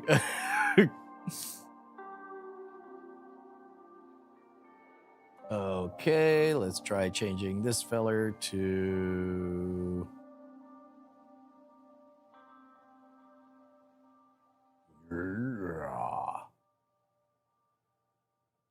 That'd be interesting. This is kind of the anonymous witness look. We could also turn on the anonymous voice thing. You know, first time I got abducted by an alien. It was highly unpleasant. But then I asked, why haven't they called me back? So I hit them up on Instagram.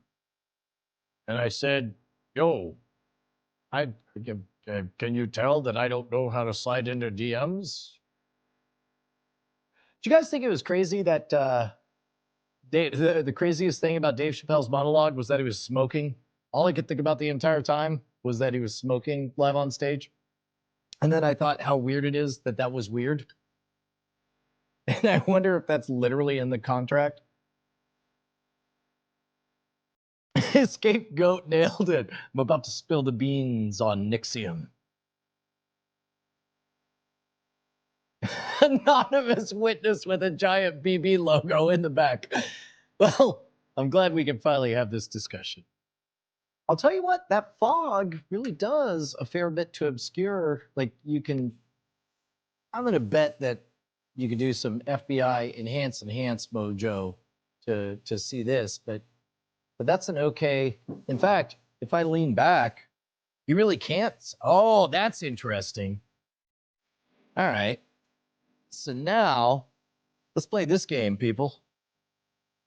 Can you get a view? Am I anonymous right now? That'd be a good.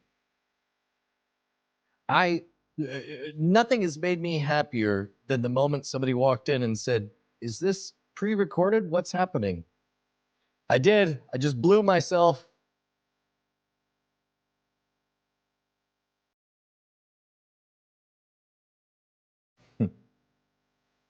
Smoke is poured out of my head because these hot thoughts are smoking. Sure. Let's go with that.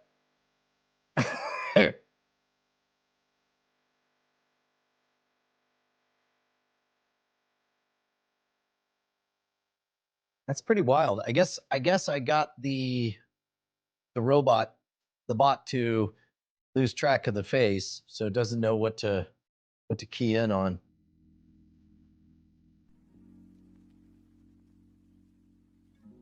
It is getting progressively more blue. It's like the bot's like, I don't know. I guess it's supposed to be like this. I just work here.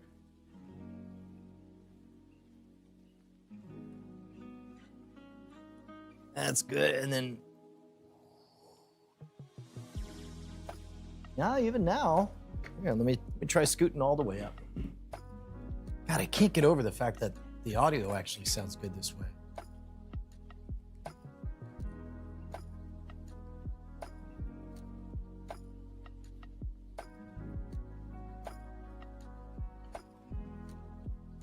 This is the kind of thing where I can run around and try to get like one shot, wait for the smoke to be exactly right, and then just deliver my monologue.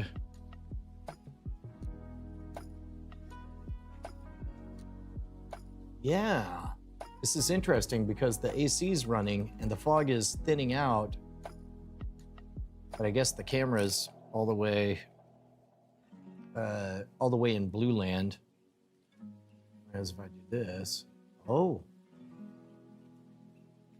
yeah, it's kind of inverting the bees.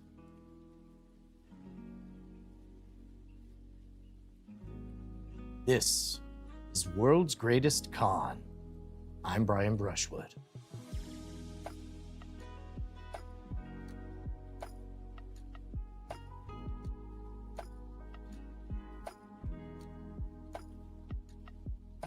I wonder what the accent color should be if I was going for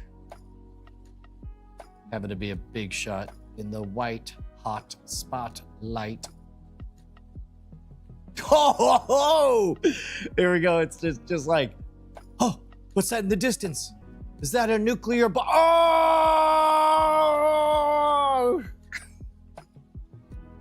That's pretty good. Yeah, now I'm undercover. Now it's compensating so much that you guys in the chat, I bet you can see the flood if you guys flood something. Yeah, you can see those changes. Here, it's a new segment. Did you know? Did you know that Los Angeles County is larger than the entire state of Rhode Island? Oh, I'm sorry. Did I just blow your mind? What's another one?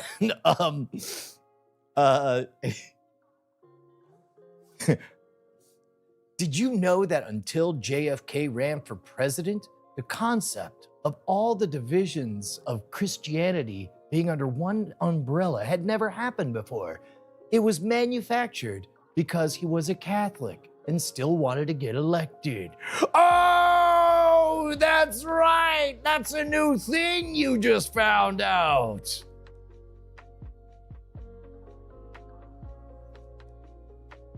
Did you know that the phrase okay is an abbreviation of Old Kinderhook, somebody who is thought to be okay? Oh, dog got it.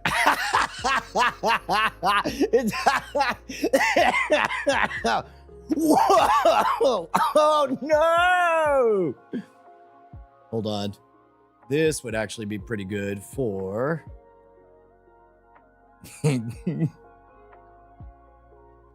All correct. Turns out that last one was not a mind blower. Let me see if I can.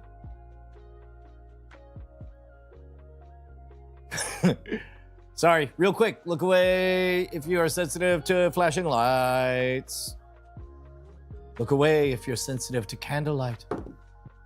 Come, all are welcome here as Brian dispenses truth bombs. Soon, there will be foot switches and so many sound effects and stingers. Your mind will be amazed. I love gold.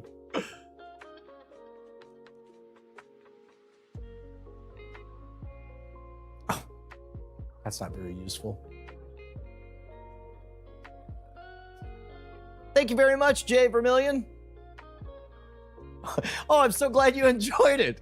There we go. Hey, Jay Vermillion. I didn't know you could make money doing this. Everybody do what Jay Vermillion did. If you're enjoying this, this is how you get more of this.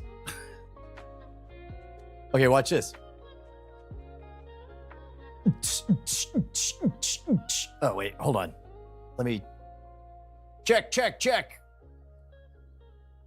Nah, I can't. Let me go to... Oh, there we go. Oh, look at that. Oh, beautiful. That's too fast. We gotta slow down the speed. We need more sparks. Here we are, sis. Just looking up at the sky, watching them fireworks. Makes me think that someday I'll grow up to be a professor, maybe. A professor of fireworks. Yeah, that's right. I'm gonna invent new colors in the sky. I'll show them, sis. Camera pans back, 1,000-yard stare. Sitting an old professor. I didn't. It turns out all the visible colors in the spectrum had already been made.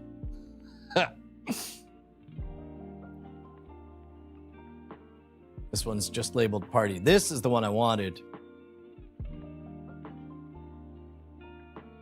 There we go.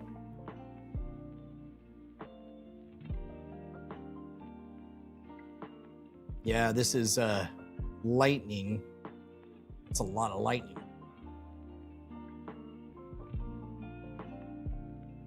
Yeah, again, don't be looking at this if you're susceptible to flashing lights.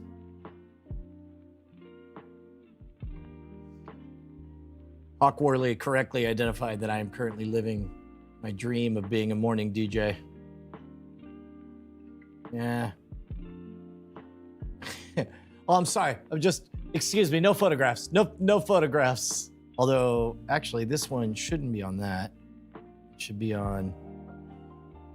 Let me throw this on. Just make these dim. And then we can make this guy go nutty with the paparazzi.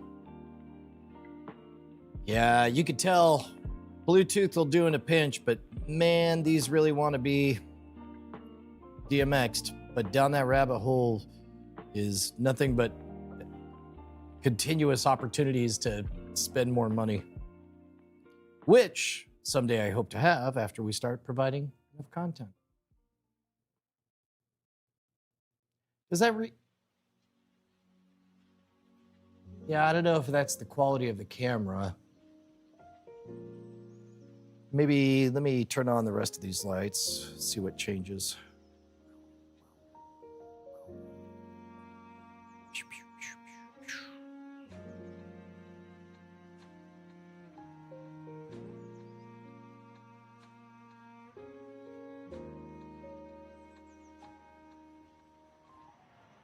Yeah, well, that does not look like the paparazzi now. So now what I have to do is I have to pop that up and make it brighter than anything else. Oops. There we go. Paparazzi brightness. Yeah, that almost looks like a flash. Not really. Oh, well. Jay Vermillion, please, please, please, just email me, brian@schwood.com. I am desperate for music that is stream safe, that is good. And homegrown music is the best to celebrate. Any creators of fine musics are champions in my book. All right. I feel like we're kind of at the end of a theme park ride. I hope everybody is suitably not quite exhausted, but kind of close. What's the word when you're not quite exhausted? Bored. That's what I'm hoping for. Okay, why is... Oh, I see. So let's bring this guy down.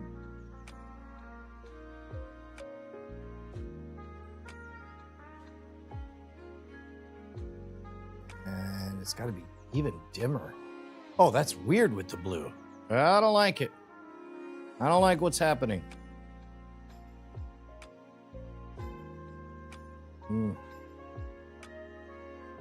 Yeah, I got to give all these guys crazy names.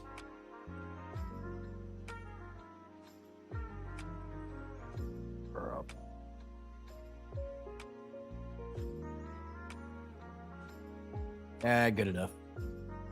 Yeah, the separation is super crazy. All right, well, if you guys have ideas, I'll take all. Now's a good time to try me. Give me some content. Challenge me. That'd be good. So here, I'm going to go back to the real setup. You would think I would have had a way to end that sentence queued up in my brain, but I didn't.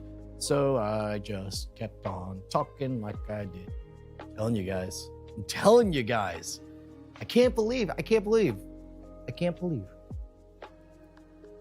Gentleman, warrior, scoundrel, and rogue. You know what? It's already too late. I've totally mapped in my mind. I can tell you without even looking. Unlike, you ever notice that dogs don't wake up and freak out when you make noise in the middle of the night? That's because your dogs have a map at all times of who's where. They're paying attention to all that stuff. So I can tell you, camera number 3 is right here. Camera number 1 is over yonder. Always finicky, that one, because it's cold and it doesn't want to start in the morning. This guy over here is camera number 2. Yep, nailed it. And of course, number 4 is back at HQ. Yeah, it does. It almost looks chroma keyed because the separation is so good, right, C. Miller? Now, another thing I want to do, as long as we're going down the list. Here, let me turn off the fog machine. I think we're done with the fog. You know what? I'm going to hit the fog one more time. And then we're going to shut off the fog machine.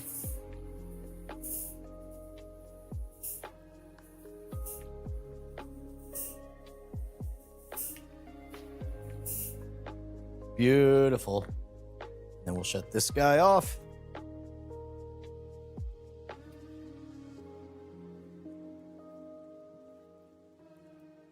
Yeah.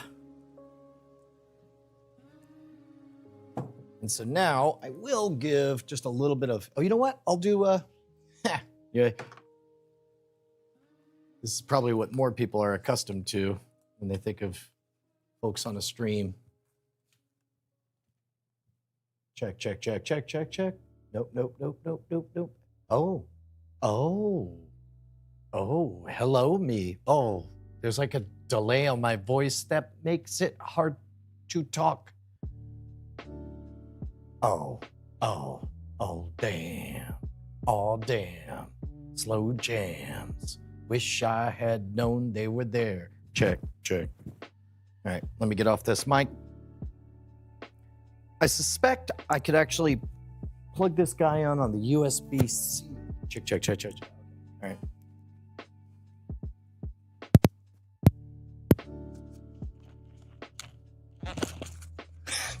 I keep forgetting that this runs no matter what, and the delay is killing me.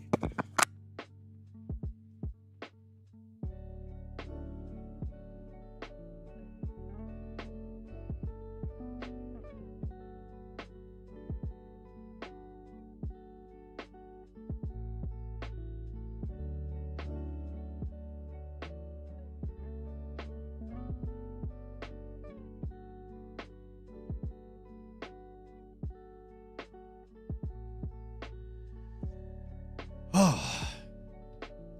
Oh. Am I hearing clipping at the beginning and end?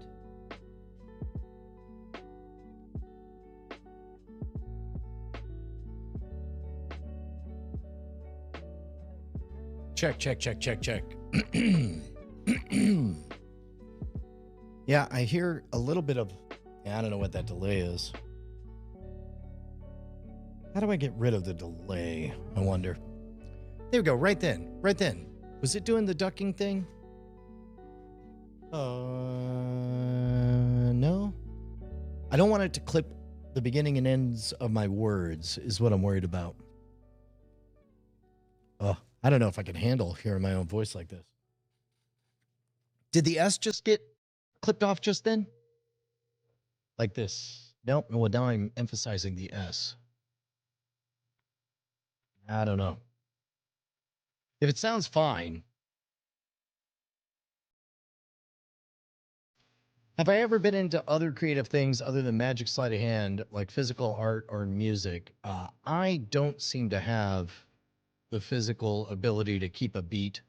When I have learned to play like guitar or piano, it's been just by rote. And in fact, I would love to, I understand upstairs theoretically the mathematics of how scales and stuff, but the ability to just intuitively sing with one's fingers is truly necromancy to me. That guy Root. Excellent.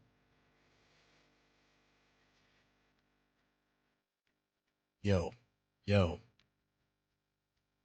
Yeah, no, so you did hear the noise gate triggering then.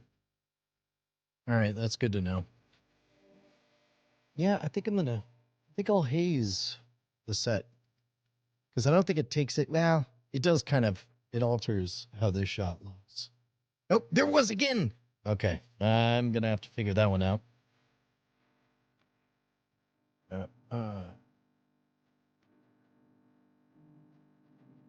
Okay, so that's more tutorials I'll have to process with my silly monkey brain.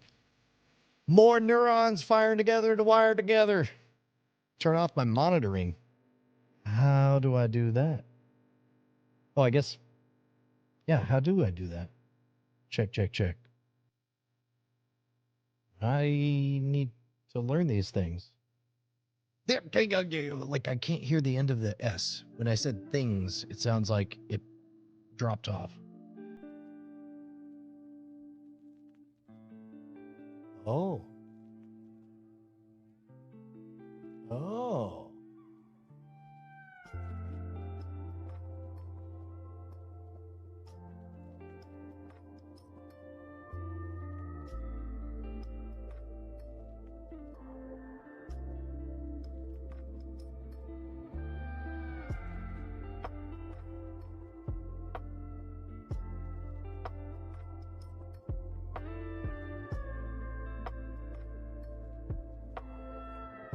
All right. It's fine. Audio sounds like radio. That's good to hear. Yeah, I don't know. I don't know, Curtis. if I am gonna go back and watch the VOD, I'm gonna derive more information from your direct feedback than anything else. Because after all, oh, you know what? But how did we like the smoothness? Stepping it up to 30 frames per second instead of 24. Oh, good. All right. So it didn't bother you, Jay Vermillion. And I'm glad that you're speaking with the authority of somebody who knows as an audio engineer.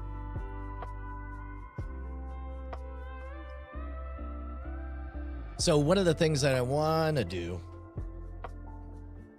is figure out how to there's no inverse mode on the Remarkable.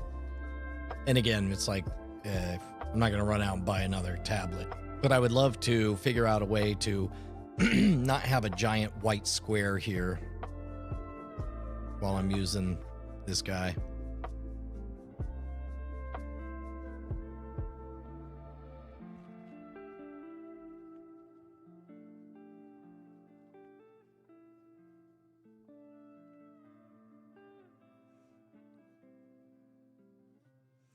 It's a sexy cow for you.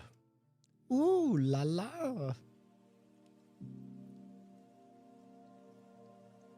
Is there a paint bucket? Oh, yeah, no, this one is the Remarkable 2. So it's all meant to be like a scratch pad. And the switcher software doesn't have that's vMix. It doesn't have a built-in invert. But what I could do is I could take the white and chroma key, but then I'd have to add something as a different color for the background on that, which I could do. I could make it like a different color, kind of like a softer beige, so it's not that screaming white. But I was surprised, Nick, with this C that you can't invert it in vMix. I had expected that I could.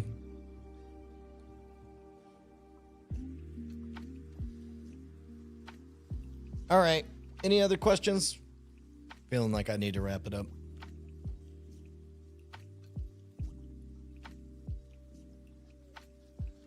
This is why streamers play games. It's something to fill the air. G. James B, yeah, unfortunately you can't invert it.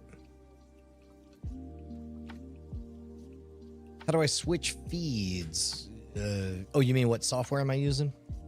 Oh, that ducking is killing me. How do I end it?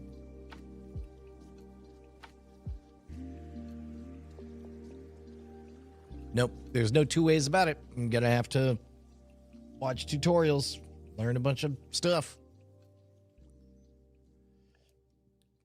Yeah, I've got software. I've got vMix. In fact, we can here, let me go to 2 because I know where it is because I have internalized these things. There we go. You see Brian had his setup. And in fact, here we go. We could just pop over that shot.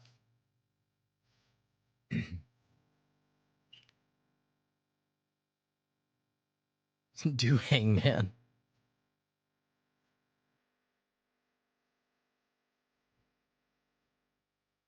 Actually, that's something my family does. Is we play Wordle without any things.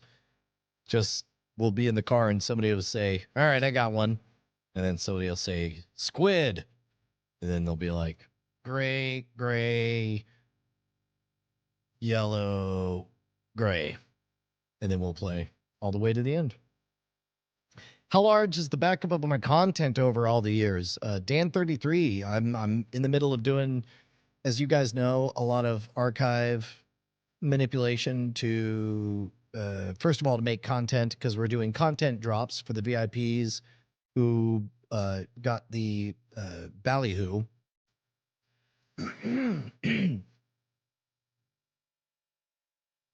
And that first content drop is going to happen. I have a meeting tomorrow to figure out if we have our solution figured out for it. But the total, hey there, Bill Meeks, good to see you, man. The total of content, and this is just stuff since we started taking production seriously, is around 150 terabytes. And as a matter of fact, I need to check on uploading. Yeah. Anyway, that's a lot. I'm really curious to start playing with LLMs. Yeah, it's a lot of content, and I want to see how good an LLM would be at kind of just simulating what this place looks like.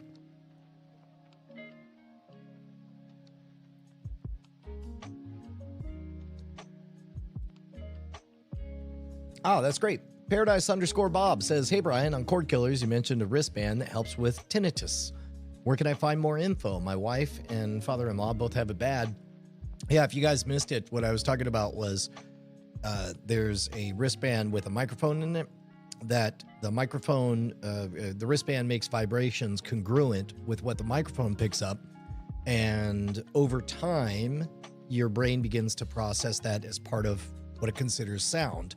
And eventually, your brain figures out, wait a minute, this little buzzy wrist thing, it vibrates whenever there's sound, but it doesn't vibrate whenever I'm thinking about that high-pitched whine. Maybe that high-pitched whine isn't real, and so it begins to Photoshop out that high-pitched whine, just like your brain does with floaters in your visual realm. So let me see if I can find that. I know it was mentioned in David Eagleman's book.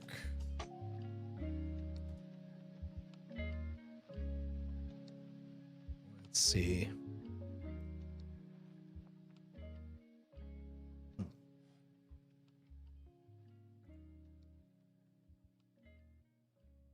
Well, there's a bunch of sponsored messages here. It might be this one. Let's see. Wristband.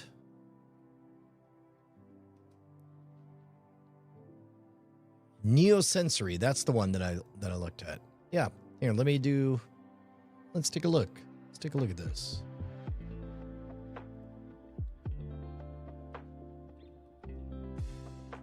Neosensory tinnitus. I don't know how to pronounce it. I don't know how to pronounce it.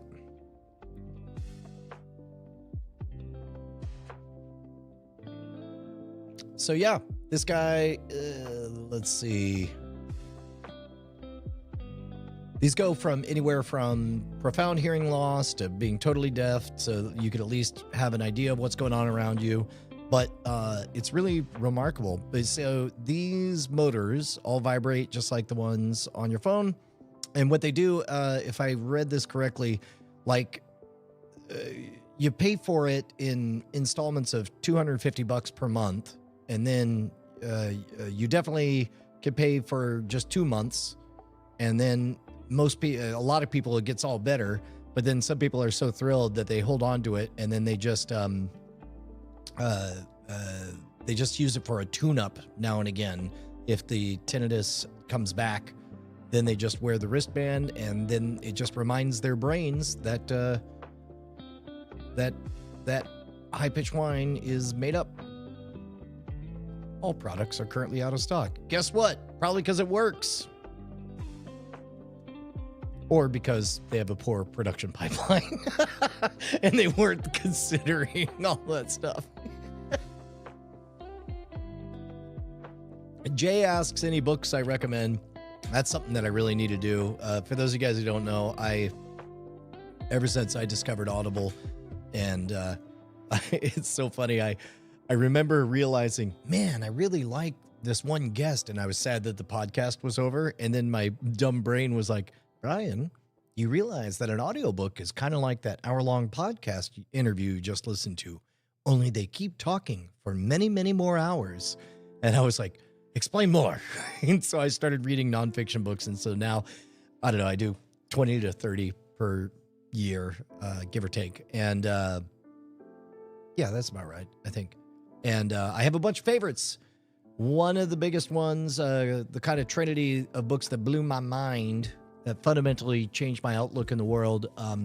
Of course, Steven Pinker's Better Angels of Our Nature, the Abundance by the co-creators of the Ansari X Prize, and most importantly, The Rational Optimist by Matt Ridley. The Rational Optimist by Matt Ridley really blew my mind.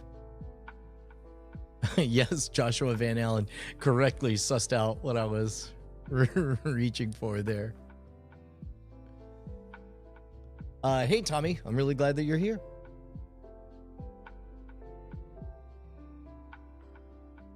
The original Tomorrow People, I remember watching that on Nickelodeon, but I don't remember the telepathic effect. I didn't tend to watch it. It was one of those that just sort of, I'll tell you what I did watch is the Twilight Zone-esque, The Third Eye, the Twilight Zone, but for kids. And they had a couple of, I forget the one where they go to a weird community with a bunch of standing stones where people say happy day to each other. I watched that one as an adult like 10 years ago, and it holds up. It was good. It was really good.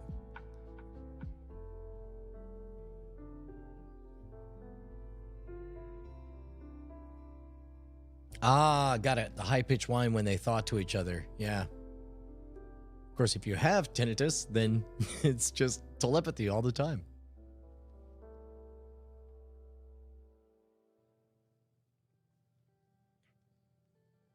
Children of the Stones. That is what it was. Yeah, it was a good one.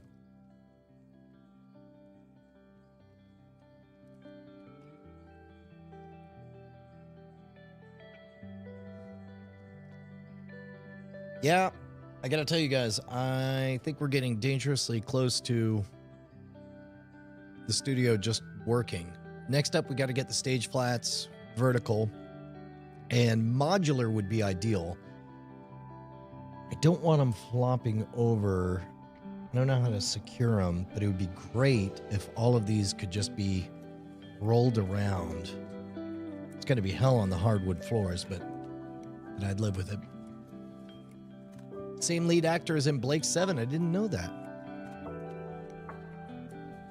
Have I read or heard Crooked River by Preston and Childs? No, tell me about it.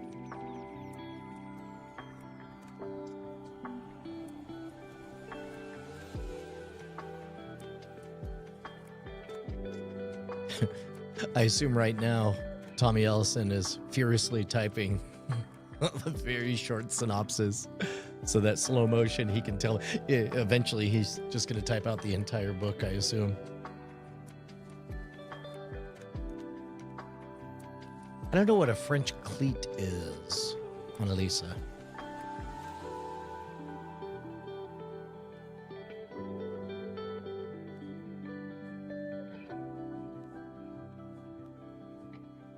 C-stands, sandbags, and gaff.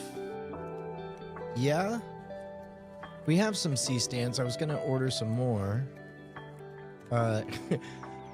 Jay asks if I could bring the spiky hair back for Halloween or something. Sure. Unfortunately, it was a pretty dedicated cut. You have to do it right. You have to shave all the way around up to this point. Then you got to put everything up. And then you got to use thinning shears to bring them down to points. And then you got to sculpt those points. At which point, once it goes back down, you just look like half your hair is falling out. It's not a super great solution. All right, here we go. Annalisa's informing me about the French cleat. Oh yeah. Oh man. Wait, why did you say it'd be great if? That is great. Full stop. Yeah. I'm here for it. And to be honest, we don't need too much. Well, yeah. That would put them up against the wall nicely. Yeah, that's right. I did say no screwing to the wall. Oh. Partly that's because we'd have to undo all the soundproof baffling if we were attaching things to the wall.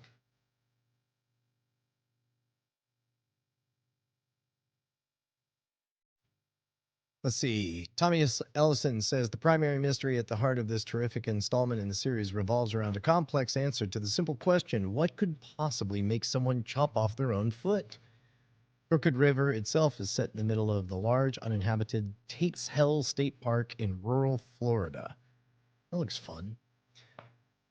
I remember there was a Stephen King short story where the central question was, how long could somebody survive on a desert island? And the counter question was, well, how bad do they want to live? And so the dark place that Stephen King accessed was, okay, you got a dude who's a surgeon and he has no food, but he does have a giant bag of heroin he was smuggling. He has a hard time trying to catch food, can't catch food, twists his ankle, has to amputate. Why let all that meat go to waste? And then it's like, oh, you know what? Just to be safe, let's take a little more off and let's go up past the knee and let's keep going. So basically, it's just a log of day by day the dude eating himself, which to the emerging brain of a 7th grade Brian was the right kind of horrifying.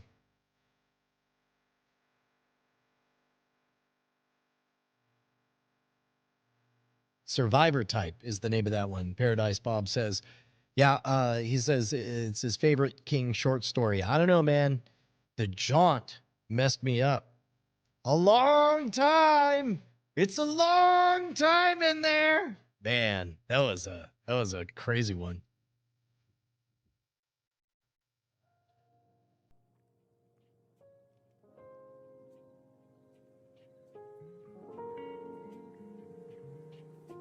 All right, Annalise is on the case. Gonna make a note to look into a combo of casters and wagon brakes for the stage flat. That's good. I like it. Jay Vermillion says that he genuinely communicated with a pigeon yesterday. I'm gonna take your word on that one.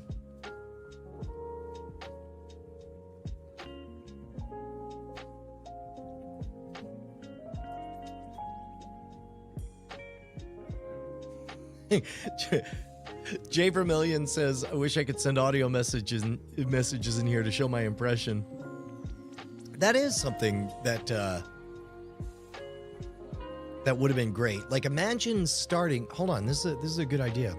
By the way, I'm hearing like a bit of an echo.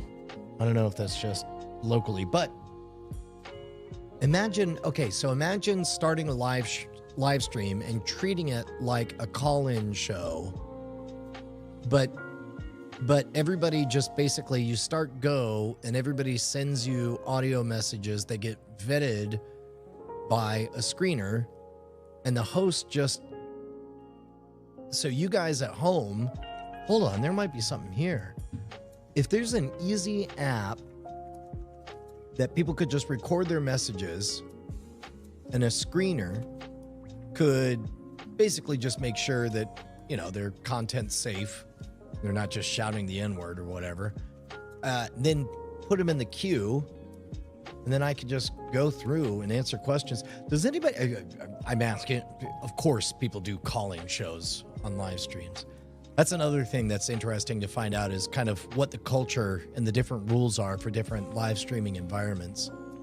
Joshua Van Allen, if you want to take a stab at building this app, I actually, yeah, go for it.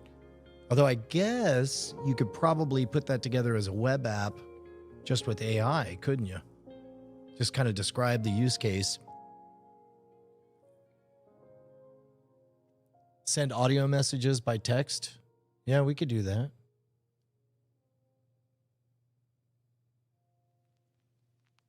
Discord audio messages. Maybe that's what we could do, is we could have a privileged access for patrons. Patreon.com/modernrogue. If you guys are enjoying this, hopefully you've noticed over the last I don't know, 6 months, I've been putting in the hands-on grunt work on all this stuff. If you guys want to join us for the adventure that is 2025, it sure would help to know what kind of budget that we're operating with. So head on over to patreon.com/modernrogue, spell it right, Patreon.com/modernrogue.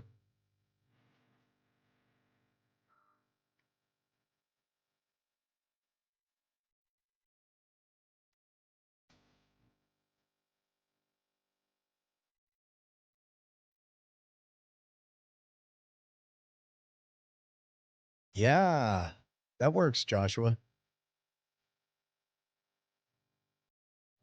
Yeah, spell rogue right as well. Whoops. Somewhere out there is a beauty channel crushing it on Patreon because everyone's going to Modern Rouge.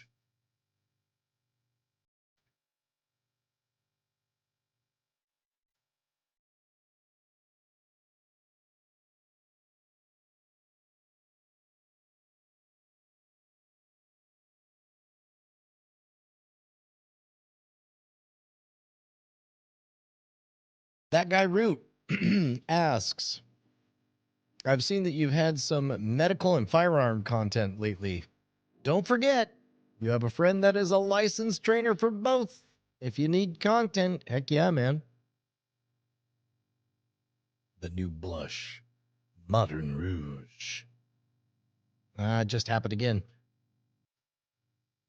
Oh, that's interesting. How has our bandwidth been? It looks like our bit rate dipped down a couple of times.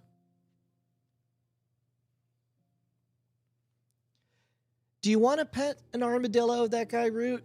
I heard, aren't armadillos, they can get leprosy or something?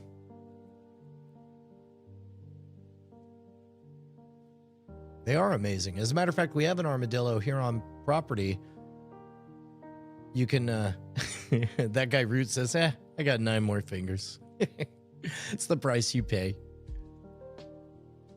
But yeah, no, we got an armadillo hanging out. You can always see that he's been hunting for grubs out in the front yard of the property. We set up a game camera, and every day walking the dogs, we would check our Pokestop, check our Pokemon. And we caught armadillo, we caught, raccoons, we caught possums, we caught, I don't know, however many point buck, 8 point buck or whatever. It was a big old buck. There's a silver-tailed fox running around. And of course, the porcupine that managed to that managed to give Joy a big old goatee of spines. Do possums not live long? I didn't know that. Sand shrews. Interesting. Minky Dinky says, dang, you're still setting up, Brian? Love the content, been watching since early scam school. Still hoping to catch you at the bar with my pocket full of coins. I hope you do, man. Although every time I try, people, the game they like to play is flash a coin, and I reach for my wallet, and they're like, no, let me buy you a drink. And I'm like, okay. Which, by the way, that's the savvier, more astute way to play it, because I guarantee you, 10 to 15 minutes of Brian's time, probably going to be more interesting, probably more than the value of Brian buying you a drink. 4 or 5 years for a possum. Oh man, what video games did I grow up playing? So many, man. I had the misfortune of, in the great 16-bit days, of going on Team TurboGrafx 16. So I went TurboGrafx 16 CD-ROM. So I was part of the the audio CDs. Oftentimes they would have more data on them than the cards, of course, but the soundtracks would be actually tracks on the CD. So you could take the CD and pop it into a CD player and listen to it. And so there's a bunch of video game soundtracks that are stuck in my brain because I listened to video game music before chiptunes was a retro cool aesthetic. Back when people asked what kind of music I like, I was like video game music, and they were like, "You mean like beep bop boop bop?" And I'm like, "No, I mean like awesome music."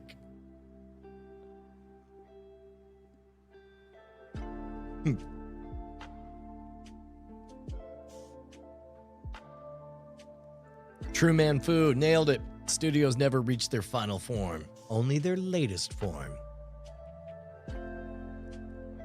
The Scapegoat asked if I had that Fisher Price magic set that was shaped like a suitcase as a kid. I did not, but my friend did. And I remember being blown away by the fact that like it had tricks built into it as a surface to work off of. My first magic kit was a Siegfried and Roy 101 magic trick set. Yeah, Caitlin Phoenix says they have it.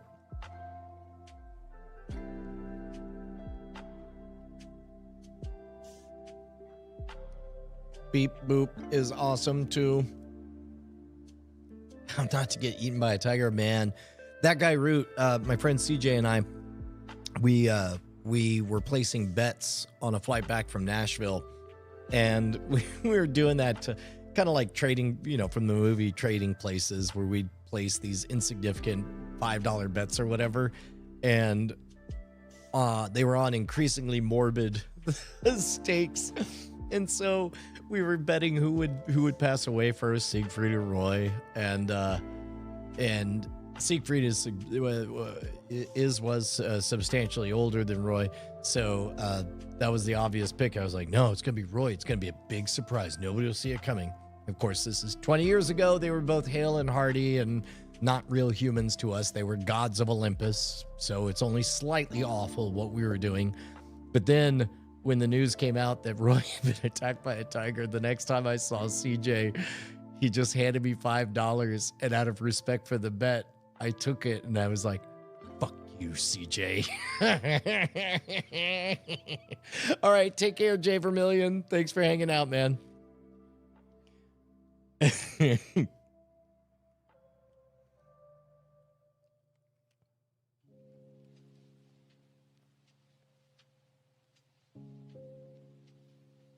Oh, wow. Tommy Ellison says the first time they ever saw me was on New Year's Eve with Leo Laporte. That was a good show. That was close to peak chrome polished magic show. I was a little bit under the weather. I didn't feel well that day.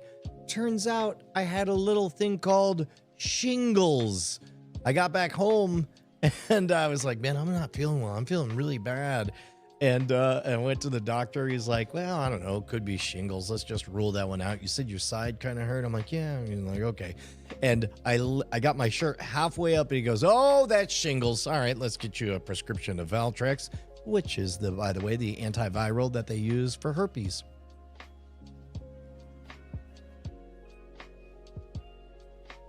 Oh, that's great. Tommy says it's the first time he ever saw the nail in the nose. The thing about that is performing it, you get burdened with the curse of knowledge. Like it ceases to be interesting or amazing to you. And you have to remind yourself that this is amazing for other people. And if you sell it right, even, you know, like registered nurses, people who administer, you know, stomach pumps or feeding tubes, hopefully it's visceral enough to make them twinge and scream as well. All right, that guy Root's tapping out. Jay Vermillion's tapping out. You know what? I think I'm going to tap out. Good stream. Good stream, gang. We learned a lot. Figured out a lot about the sound. Sound worked much better than expected. Figured out that I got to work on the clipping at the beginning and end. We'll find out after this posts whether or not the lo-fi hip-hop stream was kosher or not. And remember Founders Day Picnic, April 5th. I hope to see you guys out here. Have a great night, guys. Bye.